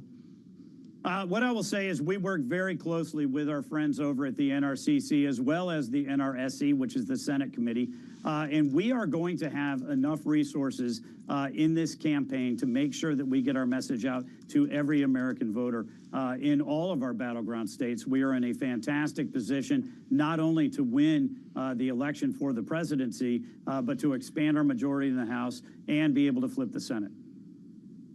Early voting is underway, and I'm sure you don't need me to tell you. In states like Pennsylvania, Donald Trump talked about this at a rally just yesterday. Michael, let's listen to what he said.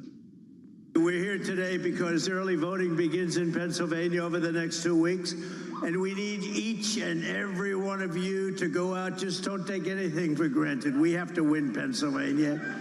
Go out and make a plan to vote early, vote absentee, or vote in person on election day. Now we have this stupid stuff where you can vote 45 days early. I wonder what the hell happens during that 45. Let's move see these votes? We've got about 1 million votes in there. Let's move them. We're fixing the air conditioner in the room, right? No, it's terrible. What happened the last time was disgraceful. I heard the pitch, Michael, and I think both parties agree that early voting has become a pretty important part of the strategy. What's stupid about it? Well, look, what I'll say is this. We're going to have over half of the votes this cycle are going to be cast before Election Day. And the Republican Party, we are working overtime right now to talk to every single one of those voters, make sure that they are informed voters that are going into the polls. As the president said, it is great if you want to vote early. It's great if you want to vote by mail. It's great if you want to vote on Election Day. The key is you've got to make a plan, you've got to execute that plan, and you've got to deliver that vote. Understood. So you don't think it's stupid? What I would say is that right now we are working with the laws in all 50 states. We're going to take advantage of those laws, and we're going to encourage every single voter to take advantage of them and get their votes in. I need to get your take on North Carolina as the former state party chair there, Michael. I'm sure you've been seeing the reports about Mark Robinson, and it's safe to say here that he has not admitted to any of this. In fact, he says that he's been hacked with some of the reports of language that he used on a porn site. In that case, we've got a real problem here. And I wonder if you're going to demand proof from Mark Robinson, or if Donald Trump needs to see proof that he did not say these things to maintain his endorsement, and further, the extent to which he could damage Republicans' chances in North Carolina. Michael, how concerned are you? Well, certainly what I would say is that those comments are absolutely antithetical to Republican values. And if Mark Robinson's going to continue in this race, then yeah, I do think that he is going to have to demonstrate to the voters of North Carolina that those are not his words, his actions, or his values. In terms of other candidates, I think that every candidate is going to have to go out and talk to North Carolina about what the voters care about, which is the jobs, which is the economy, which is safety, which is security. Donald Trump is winning North Carolina right now because he is having a conversation with the voters about how he's going to restore our economy, he's going to rebuild our southern border, and how he's going to ensure that we are strong enough to protect American interests at home and abroad, as well as those of our allies. Don't be a stranger. It's good to see you, Michael Whatley. Thank you so much for the time today on Bloomberg. He's chair of the Republican National Committee, live here on Bloomberg Radio. I'm Joe Matthew in Washington. This is the fastest show in politics. We'll play it to the panel next. We've said a lot this half hour, and nice to know we have Jeannie Shanzano and Rick Davis with us. Our signature panel is on the way. Thanks for joining here on the radio, on the satellite, and on YouTube, where you can find us right now. Search Bloomberg Business News Live, and we'll see you on the other side on Bloomberg.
It's 12:40 on Wall Street. We do check markets all day long here at Bloomberg. We have got the Dow, the S&P, NASDAQ holding on to gains right now. S&P very close to session highs, up 12 now, 57.31, on track for another record, up now by 0.2%.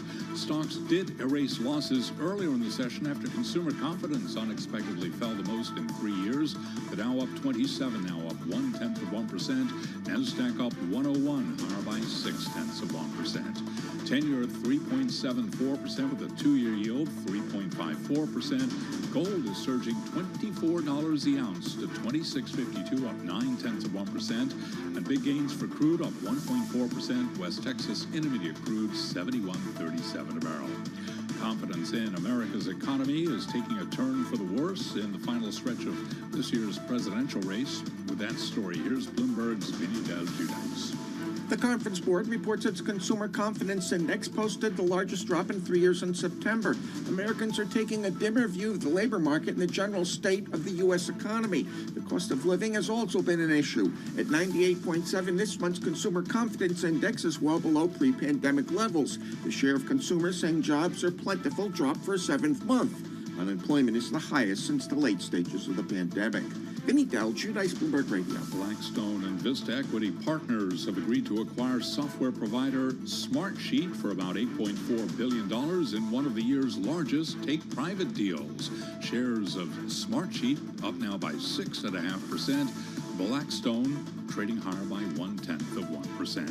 For on-demand news 24 hours a day, subscribe to Bloomberg News Now wherever you get your podcasts. Back we go to Washington. Balance of Power continues. Once again, your host, here he is, Joe Matthew. Okay, Charlie, thank you. Charlie Pellet with his eyes on the markets for us every day here on the fastest show in politics. Welcome to the Tuesday edition. Yeah, it's only Tuesday. That's how much has already happened this week. With a vote set tomorrow in the House, we'll keep tabs on this. No one's talking about a shutdown, not for real. And so no countdown clocks at the moment with a 3-month CR on the table. Suspension of the rules. Looks like this will pass. Nathan Dean told us he is not expecting a shutdown. In fact, they could get out of Dodge as early as Thursday if they really want to. Just don't go anywhere near a national airport on Thursday. Doesn't compare with the traffic in New York, which I understand is the worst of all time. But we're talking about the economy here on this UNGA day, and we're going to be hearing from Donald Trump a little bit later on, about 20 minutes from right now. He's scheduled to speak from Savannah, Georgia, as we were discussing with Michael Whatley, chair of the RNC, adding to the pastiche of economic proposals, just as both campaigns are doing, right? It's been a little bit of a slow drip when it comes to tax incentives, tax cuts, housing incentives. In the case of today with Donald Trump, manufacturing incentives. Certainly when it comes to trying to lure foreign companies to do business here and disincentivize American companies doing business there. It's where we start our conversation with our signature panel. Rick and Jeannie are back together today. Rick Davis, partner at Stone Court Capital, Bloomberg politics contributor, and Jeannie Shanzano, political science professor at Iona University, senior democracy fellow for the Center for the Study of the Presidency and Congress. Great to see you both here. Jeannie, I'm going to give you the first swing because we just spent a good 15 minutes with the chair of the RNC, who basically indicated that economists don't get Donald Trump's approach to the economy. When you start mixing tax cuts with tariffs, you're losing the traditional economic view. Are we going to get schooled today by the former president in Savannah? You know, I hope so. The reality is that I'm all excited because it's policy week. We're supposed to hear these policy speeches. And, I'm listening intently to Michael Whatley, and I still don't have a good sense of what Trump's manufacturing policy is going to be. And the question that comes up over and over again is the one that you posed to him about tariffs. Are you going to exempt these companies manufacturing here from these tariffs? I didn't hear a clear answer on that. We know, and we should know more tomorrow, what Kamala Harris says. She's talking about tax incentives. But what is Donald Trump's plan as it pertains to manufacturing in the United States? And we are still waiting. Now, we may hear, and I hope we do, details when it comes at 1 o'clock, and he is supposed to speak on this. But that is an enormous sort of problem. All we've heard from Trump so far is tariffs, so I'm going to increase tariffs. I'm going to deregulate, and certainly we do need some deregulation. And I am going to cut taxes in a variety of ways. How does that benefit manufacturing in the United States? We still don't know how that's going to be pieced together. And so I'm waiting, bated breath, hoping to be schooled, but I don't know if I will be by 1 o'clock. Rick, we've got a view of the event in Savannah. The signage always tells you where the campaign at least wants to go, and it's pretty basic. Made in the USA and 15% corporate tax. If you're with us on YouTube, you see them flanking the podium. You get one on each side here. That's a pretty cohesive message. Whether he delivers it or not is another question, whether we get into all the other stuff here in Springfield, Ohio, and the rest. He's calling it New American Industrialism. And I wonder, Rick, how you think this is going to go over, specifically when it comes to the manufacturing idea here, that he will invite foreign companies to do business in the U.S. Unclear if they'd be exempt from tariffs based on our conversation with Michael Watley, but I think that's the direction we're going in, while bringing forth penalties for the likes of John Deere for bringing manufacturing outside of the country. This stuff rings true in states like Pennsylvania, Michigan, and Wisconsin, no? Yeah, for sure. And I would say, too, the one thing that Donald Trump has going for himself is that he was a big supporter as president. He had 4 years to actually do stuff, and the stuff he did led to, a lot of cheap frack gas that went into building some manufacturing capability in the Midwest, as you described. So there's less test for him in the political world because he's actually done it before. Now, it's a different time, it's a different place. A lot of those jobs went away during COVID. Some of them have come back, some of them haven't. So it does fit into his overall view on energy, low cost U.S. energy, unleash the frackers. It does fit into his regime on tariffs, penalize anybody who isn't inside PAX USA for bringing in their goods, make it more expensive, harder to compete. If American manufacturers know that they can compete at a lower basis than foreign competitors, they'll invest in more production. So, and then on top of that, a 15% corporate tax cut that just makes it cheaper to do business here than virtually anywhere else in the world if you're a corporation. So that's, of course, going to bring corporations here to do this kind of work. So it's a pretty cohesive package. It doesn't take very much to really figure out. And I don't think you need a lot of detail for voters 45 days out from the election. This is what Trump actually does well, is he's really good at giving you the big picture.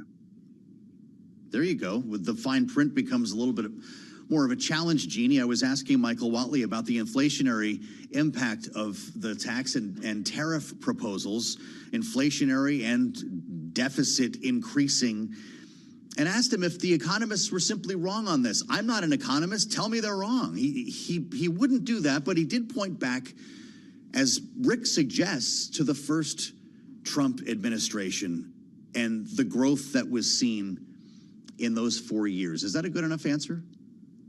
No, I don't think so. I mean, let's just think about the federal deficit, for instance. We've got almost every economist saying when they look at what Trump has said so far, and again, this doesn't include anything he may announce today, he's going to add about $3.5 to $6.5 trillion to the federal deficit. Kamala Harris, too, adds to the deficit, although to a far less degree. Some people don't think this is a big problem. Many Americans do, and that is going to be a challenge. And here is where I disagree slightly, that we don't need details on these things for voters. That is true for voters who have already made up their minds, but they are fighting for undecided voters. Now, we have undecideds who may not vote, so we'll exclude them, but undecided voters who are going to vote, for many of them, it is not immigration or abortion at the top of their list. It's the economy, plain and simple. And they want to know, what are you going to do for me that makes my life better? And that's why we see the campaigns today focusing, in these swing states on the economy. And so we do need to hear details. Certainly those voters need to hear details. And I would say both campaigns have been less than detailed, but that's why they're coming out today. And it is a fair question to ask. do your numbers add up? And in many ways, neither of these plans add up. But when you talk about the deficit as an example, Donald Trump clearly, if he follows through, raises the deficit a heck of a lot more. And you go back to his previous time in office, he did the same then. Spending in this country is out of control. Republicans say that all the time. Where is their concern on either side about spending? One answer to that is taxation. We've heard that from her, but he's saying he's going to lower taxes and he is going to boost manufacturing. How? So some of this has to add up before you jump on it and say, boy, this is a really good plan. Let's take me there. Well, and he says drill, baby, drill. That's simply lowering energy prices, as he says, by 50% will be an across-the-board salve to inflation. It'll lower the cost of everything. But, Rick, we need to admit here, and I think this is kind of your point when you talk big picture, that none of this matters, correct? Neither campaign has really detailed how they would avoid adding to the deficit, never mind potentially increasing inflation at the same time. Voters are not reading in on this stuff, and they are not going to make up their decisions on this. Am I wrong? Yeah, pox on both their houses. You're absolutely right. These are the two biggest free spenders as candidates in history of American politics. They're just inventing ways of making it appear that they have an unlimited checkbook that they can just keep writing to benefit various groups that they need to win the presidential election. And I really haven't seen it done on this grand a scale as Jeannie says. I mean, they're both, basically spending over $4 trillion above what the country can actually generate in revenue. And they're being very disingenuous about it. But, pox on the voters, too. I don't see anybody punishing these guys, right? There used to be a punishment for overspending. There used to be voters who said, well, I'm not going to go for that.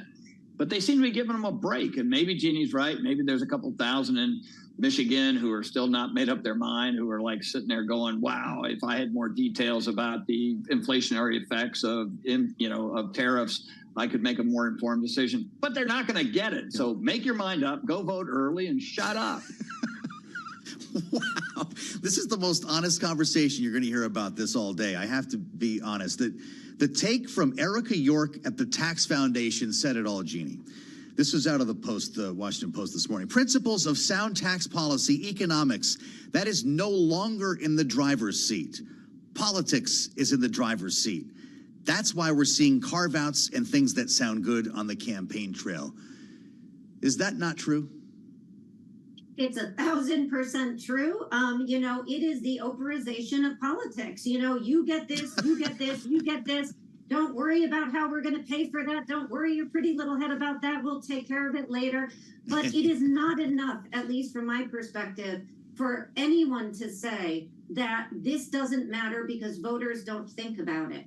If they're not, to Rick's point, they should be. We all should be, because our kids and our grandkids are going to pay the price for this. And so we should, as voters, demand more. That's why you were asking him those tough questions, Joe, because you're demanding more. And I am going to hold out hope we hear more from Trump and Harris today, Trump tomorrow, Harris. I don't know if we will, but if we don't, that is a problem for all of us, because we have a system in which spending is out of control and we are not hearing solid plans to address that. And that is something we should be all demanding. It's a great story on the terminal from Gregory Cordy, Nancy Cook, and Jarrell Dillard. Trump dangles so many tax breaks, even some advisors are confused. I only have a minute left, Rick. There were a couple of moments when Michael Whatley was kind of waiting to hear from Donald Trump on some of these issues, specifically involving tariffs and manufacturing today. Does the campaign know exactly what he's going to say? Well, they know what's written in the speech. So, yes, the policy prescriptions are there in black and white.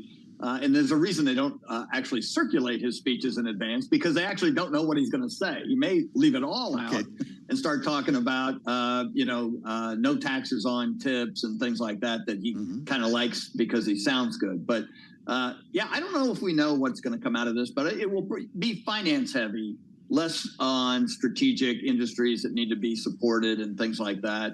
I think less manufacturing, more beating up on the Fed. Okay. It's scheduled to start 5 minutes from now. Of course, whenever it begins, we'll bring you to Savannah, Georgia to hear from Donald Trump, and we'll have analysis from Rick Davis and Jeannie Shanzano on the other side. That's just our first hour. We're just getting started. Kaylee Lyons will join the conversation as we welcome our global TV audience next to Balance of Power right here on Bloomberg.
politics to the world of business. This is Balance of Power.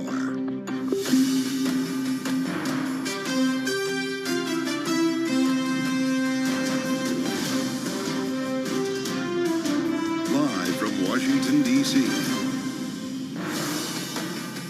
It's back to the economy on the campaign trail. Welcome to the fastest show in politics as Donald Trump prepares to outline his economic policy proposals today with new ideas on incentivizing American manufacturing. I'm Joe Matthew alongside Kaylee Lyons in Washington. Welcome to the Tuesday edition of Balance of Power here on Bloomberg TV and radio. Kaylee, this is the first of a 1-2 punch here on the economy from the campaigns. It'll be Kamala Harris's turn tomorrow. Yep, she'll be speaking in Pittsburgh, Pennsylvania. Also, we understand about manufacturing, although their ideas for shoring up U.S. manufacturing may turn out to look a bit different. We already have gotten some notions from Donald Trump, including lowering the corporate tax rate to 15% for companies that make their goods in America, but also this notion of tariffs. Just yesterday, he was telling John Deere, if it makes its products in Mexico, it's going to face a 200% tariff bringing them back into the United States. Interesting to know that Deere is already doing business in South America and Europe. I asked Michael Watley at the RNC if that would qualify for tariffs, and we weren't sure how exactly that would work out. So we might learn some things in the way Donald Trump is seeing this relationship between tariffs and taxes when he speaks in Savannah. Kaylee, it's scheduled to start now. When he does speak, we'll bring it to you here on Bloomberg. Indeed we will. But of course, before then, we got to get a check on these markets. Charlie Pellet has a look at the Tuesday trade from up in New York. Hey, Charlie. And hello there, Kaylee Lyons. We are higher across the board. You guys are mentioning Deere. Deere shares right now running higher by about 0.3%, but the Dow, the S&P, NASDAQ very much in the green right now. Stocks are drifting higher, erasing earlier losses as swaps traders' conviction in deep rate cuts this year solidified. Also, we are looking at a jump in NVIDIA shares. NVIDIA right now advancing by 4%. So here's where we stand. S&P up 9, a gain of 0.2%. The Dow up 20, up just under 0.1%. NASDAQ up 82, up 0.5%. 10-year 3.74% with a 2-year at 3.54%. I'm Charlie Pelleton. That is a Bloomberg Business Flash. All right, Charlie Pellet in New York, thank you so much. Meanwhile, here in Washington, we have our eyes on Savannah, Georgia, where Donald Trump has just walked into the room where he intends to make a speech, we understand, about the economy, manufacturing specifically. A few questions we have. Will we have the outlinings of new policy, and will any of those policies include tax proposals that we have not yet heard, as it seems we get a new one almost every time? It does seem like that. Both campaigns have been dropping kind of this slow drip of news here, but just to keep score, we have from the Trump camp, no taxes on tips, no taxes on overtime, no taxes on Social Security, and restoring the SALT tax deduction. Yeah, I think that's right. Okay. Bloomberg's Gregory Cordy is here with us as we await the words of Donald Trump. Yep. Is that exhaustive, or are there more we're not thinking of here? There's also the child tax credit, which is something that J.D. Vance has talked about, but Trump has yet to fully embrace. So we're not quite clear whether that's part of his platform or not. And then, of course, the extension of the Trump tax cuts from 2017, which is the baseline for all of this. All of these other things are ornaments on that Christmas tree. So you've got a piece out that I mentioned a little bit earlier. The headline kind of says it all. Trump dangles so many tax breaks, even some advisors are confused. We spoke earlier with Michael Watley at the RNC, who was, in some cases, just didn't want to go too far into detail before this speech is delivered today. Is that because we don't want to step in front of the candidate, or because we're not exactly sure what form it's going to take? Yeah, some of these ideas have seemingly just come out of left field. The no tax on tips was one of those where nobody in Congress had ever proposed it. When he first proposed it, the tax experts weren't sure how to score it. A lot of this seems to be shooting from the hip, although retrospectively they say, oh no, they've been considering these for a long time. So we'll have to see whether there's anything new today on the manufacturing side. But clearly, these Trump proposals have been very transactional. They go after very specific demographics that he's hoping to win their votes. So to the point where even Kamala Harris is taken on at least one of them. Right? Absolutely, and they've got a geographic focus. No tax on tips, very appealing in Nevada, where there's the largest number of hospitality and restaurant workers in the nation. He's talking about manufacturing. Obviously, we're talking about the blue wall states of Michigan, Wisconsin, Pennsylvania. A lot of these are going to have very specific electoral appeal. Well, in this case, it'll be the swing state of Georgia. Let's bring you to Savannah right now. Donald Trump is at the podium speaking live on Bloomberg. It's great to be back in this beautiful state with thousands of proud, hardworking American patriots. That's what you are, American patriots. And think of this, 42 days from now, we are going to win the state of Georgia. We are going to defeat Comrade Kamala Harris. And we are going to make America great again. But we're here today to talk about how we're going to launch a historic buildup of American manufacturing muscle and might. This is not a rally, although it feels like a rally. It's really a little event with my 5,000 or 6,000 closest friends in the whole world. But Georgia and Savannah are going to be right in the center of the action. We're going to rebuild our manufacturing, and it's going to happen. It's going to happen fast and beautifully.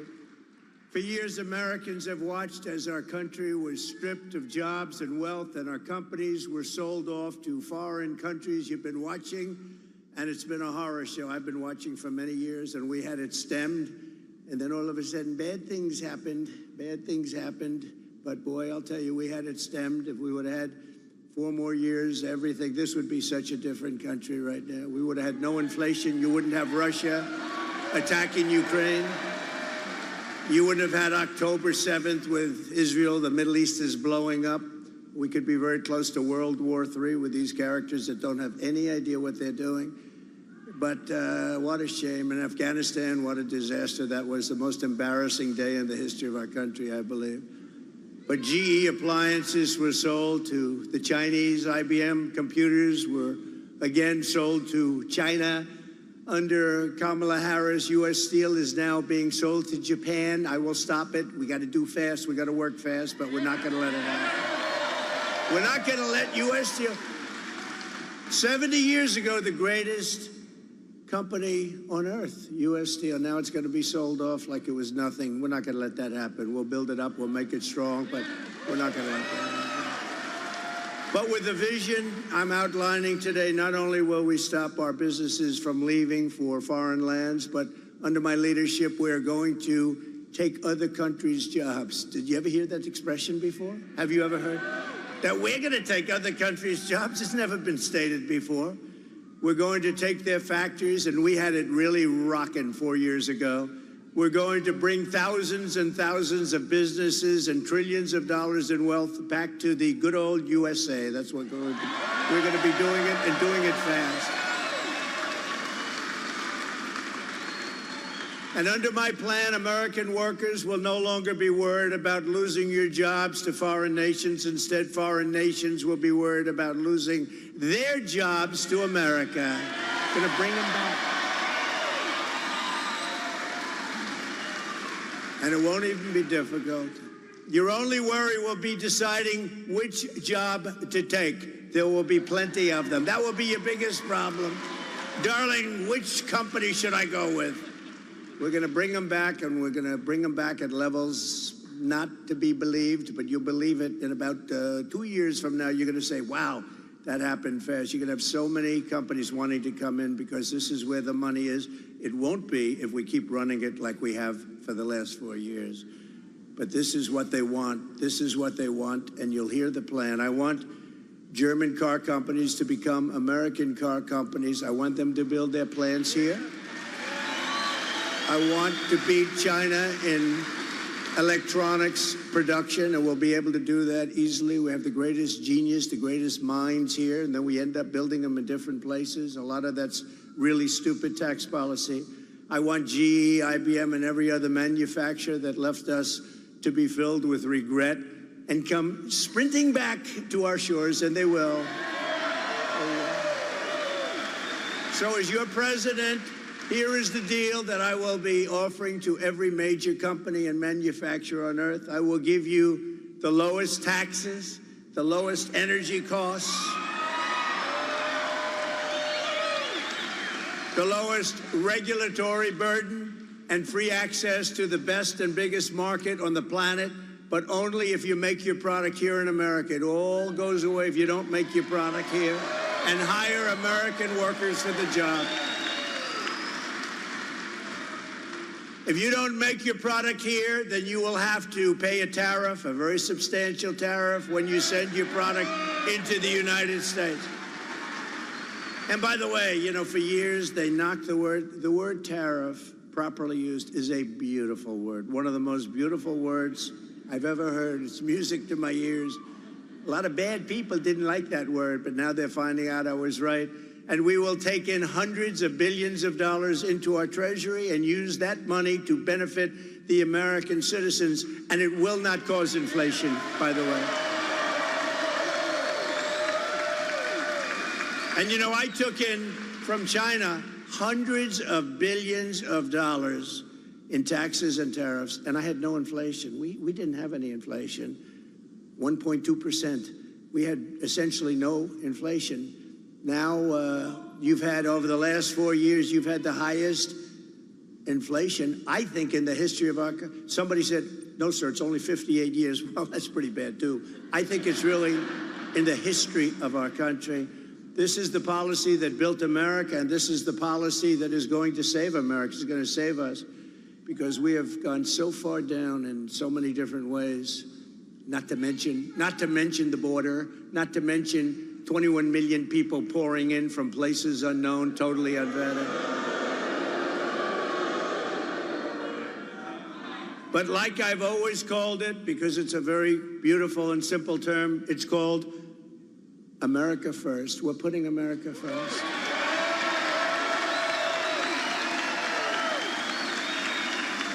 This new American industrialism will create millions and millions of jobs, massively raise wages for American workers, and make the United States into a manufacturing powerhouse like it used to be many years ago.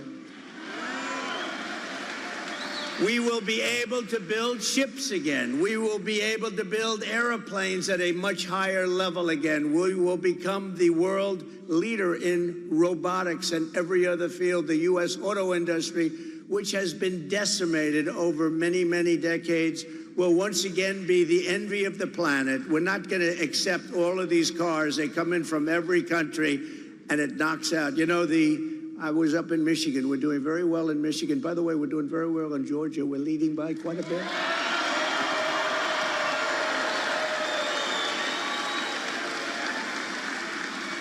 But pretend you're 1 point down, please, and go and vote, okay? Don't. Just go vote. You got to vote. We got to win this. If we don't win this election, our country is gone. I really believe it. To the auto workers in Michigan, Georgia, and all other parts of our country, I am pinpointing you for greatness. Your industry has been decimated by many decades of incompetent leadership, both political and at your company level. You had presidents of your company that sold out our country. They didn't know what they were doing. They were horrible. And you had politicians that were grossly incompetent to let that happen. Your auto industry has been decimated. And again, with the electric car, it's all going to be made in China. The head of the United Auto Workers ought to be ashamed of himself for what he's done. But we're going to turn it around, and we're going to turn it around fast. China is right now building major auto plants in Mexico. Did you know that? They were going to start with me. I said, no, if you do them, I'm putting a 200% tariff on every car that comes out. And they decided we'll pass. Then they said, wow, now we can build Trump. We won't have to worry about him anymore. Oh, here I am. Here I am.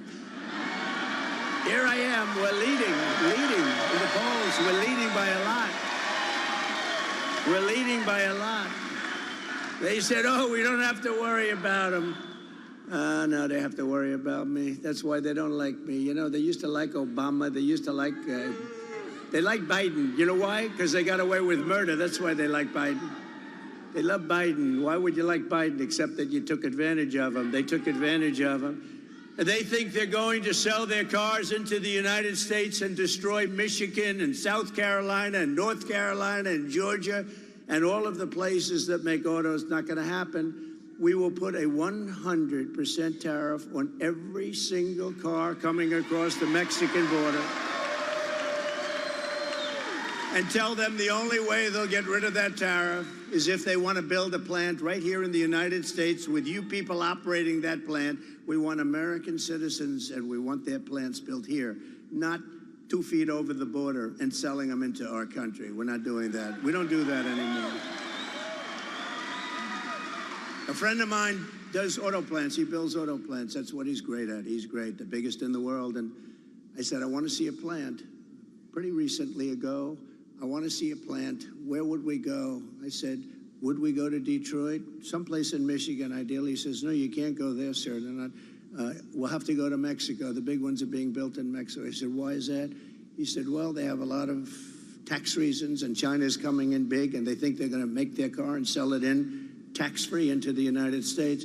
But the big ones, if you want to see a really big modern plant, come with me to Mexico. I said, I'm not interested in going to Mexico. I want those plants built here. And that'll happen.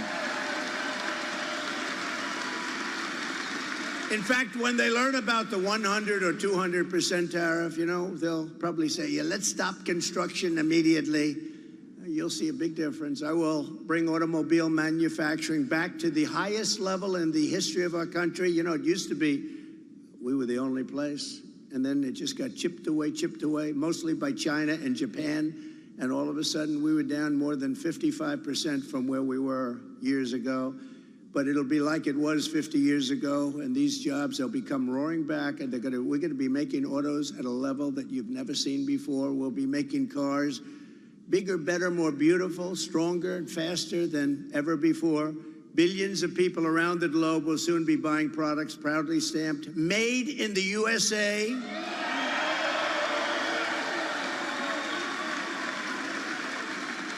Or if you prefer, if you have to do it, made in Georgia. You can do that. And they'll be exported through the port of Savannah. We had a little bit to do with that deeper port. Under my leadership, we helped deepen the port. You know that. We helped deepen the port once, and now I understand they want to do it again. And we will get in, and we will get that done very quickly. We'll work with you, Governor, and we're going to get that done very quickly. This will be a major undertaking involving the Army Corps of Engineers and transportation officials throughout your state. It's going to happen fast. This will happen so fast, you're going to say, gee, I thought he just said we're going to do it. You know, we have a strength over environmental impact statements. Sometimes they'll delay a project for 20 years, 25 years. With me, I think if it takes more than a month to get an approval, my people are not doing a very good job, all right? We'll get it done very quickly. With a world-class port and a world-class workforce, this city will soon become one of the premier export hubs anywhere on Earth, tripling and quadrupling traffic as your power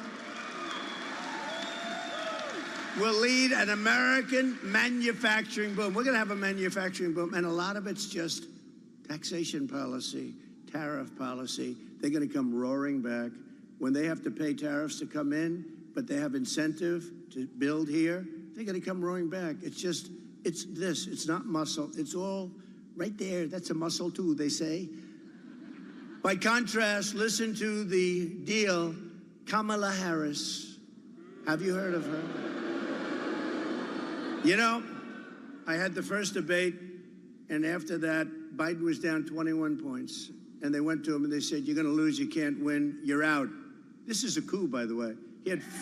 This guy had 14 million votes. We're going to put in somebody else. The last person was going to be Kamala Harris, but then they decided to be politically correct, and she got the job. She was the last one. There were 14 people mentioned. She was number 15, and she got the job. And if you saw her with Oprah the other day, or if you saw some of these interviews, there's something going on. Donald Trump still speaking in Savannah, Georgia, a speech about the economy and manufacturing specifically, although clearly it has wandered into some other subject areas. But the takeaway from President Trump, he says that the U.S. will have a manufacturing boom and that a lot of that will be driven by taxation policy and tariff policy. He outlined in part during his remarks that companies that make their products in America will have the lowest taxes, the lowest energy costs, and the lowest regulatory burden, but only if they're made in America. Joe, he said, you also have to hire American workers for the job. And if you don't, you'll face tariffs. He argued in part in these words here that the Treasury will take in hundreds of billions of dollars from tariffs. And he says it will not cause inflation, though, of course, we know here on Bloomberg TV and radio that the majority of economists dispute that fact and do think that higher tariffs will indeed be inflationary. Yeah, we heard a couple of things as well about U.S. Steel. Specifically, the former president said under Kamala Harris, U.S. Steel is now being sold to Japan. I will stop it. We've got to do it fast. And, of course, Kamala Harris has come out against that deal, and Joe Biden is reportedly taking action to stop that deal. He also said, as he continues to, that we're leading by a lot in the polls, Kaylee, and it's hard to find those polls. We did see a bit of a break for him in Arizona in the New York Times Siena poll. The fact of the matter is, and if you're with us on the daily here on Balance of Power, you know that this is statistically tied. Pretty much any metric that we're following, certainly when it comes down to the swing states. Yeah, and in Georgia specifically where he's speaking, he True. did talk to the city of Savannah where he is, saying that he promises Savannah will be a premier export hub if all of these policies go into place. Would involve quadrupling, I guess, the traffic in the port of Savannah, which he took credit for deepening.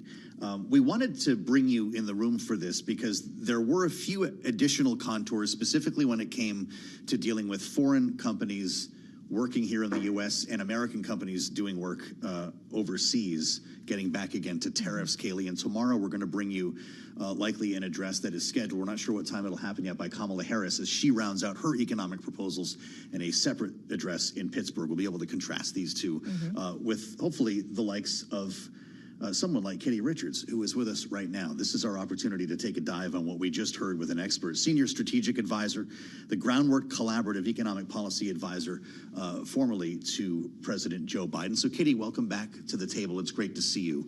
I'm sure that you can tell us what you would like to hear from Kamala Harris tomorrow.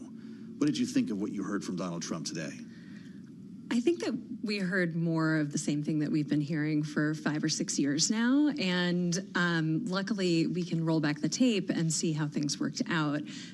Some of these promises that Trump is making are outlandish and very similar to promises that were made about the 2017 tax cuts. So if you remember at that time, somehow a massive corporate tax giveaway was going to trickle down to workers in the form of $4,000 a year in increased wages. That was laughable at the time. Economists at the time said it was laughable. It has not worn well. We didn't see any of the increased investment that was promised. We didn't see increases in wage growth. And what we did see was really, really massive giveaways to the very wealthiest and corporations. The Trump campaign will tell you, though, what Michael Watley said to us earlier, that we were growing, that it actually created growth that helped us. Without COVID, we would have grown out of this and actually seen revenue continue to rise by cutting taxes. You're smiling and squinting.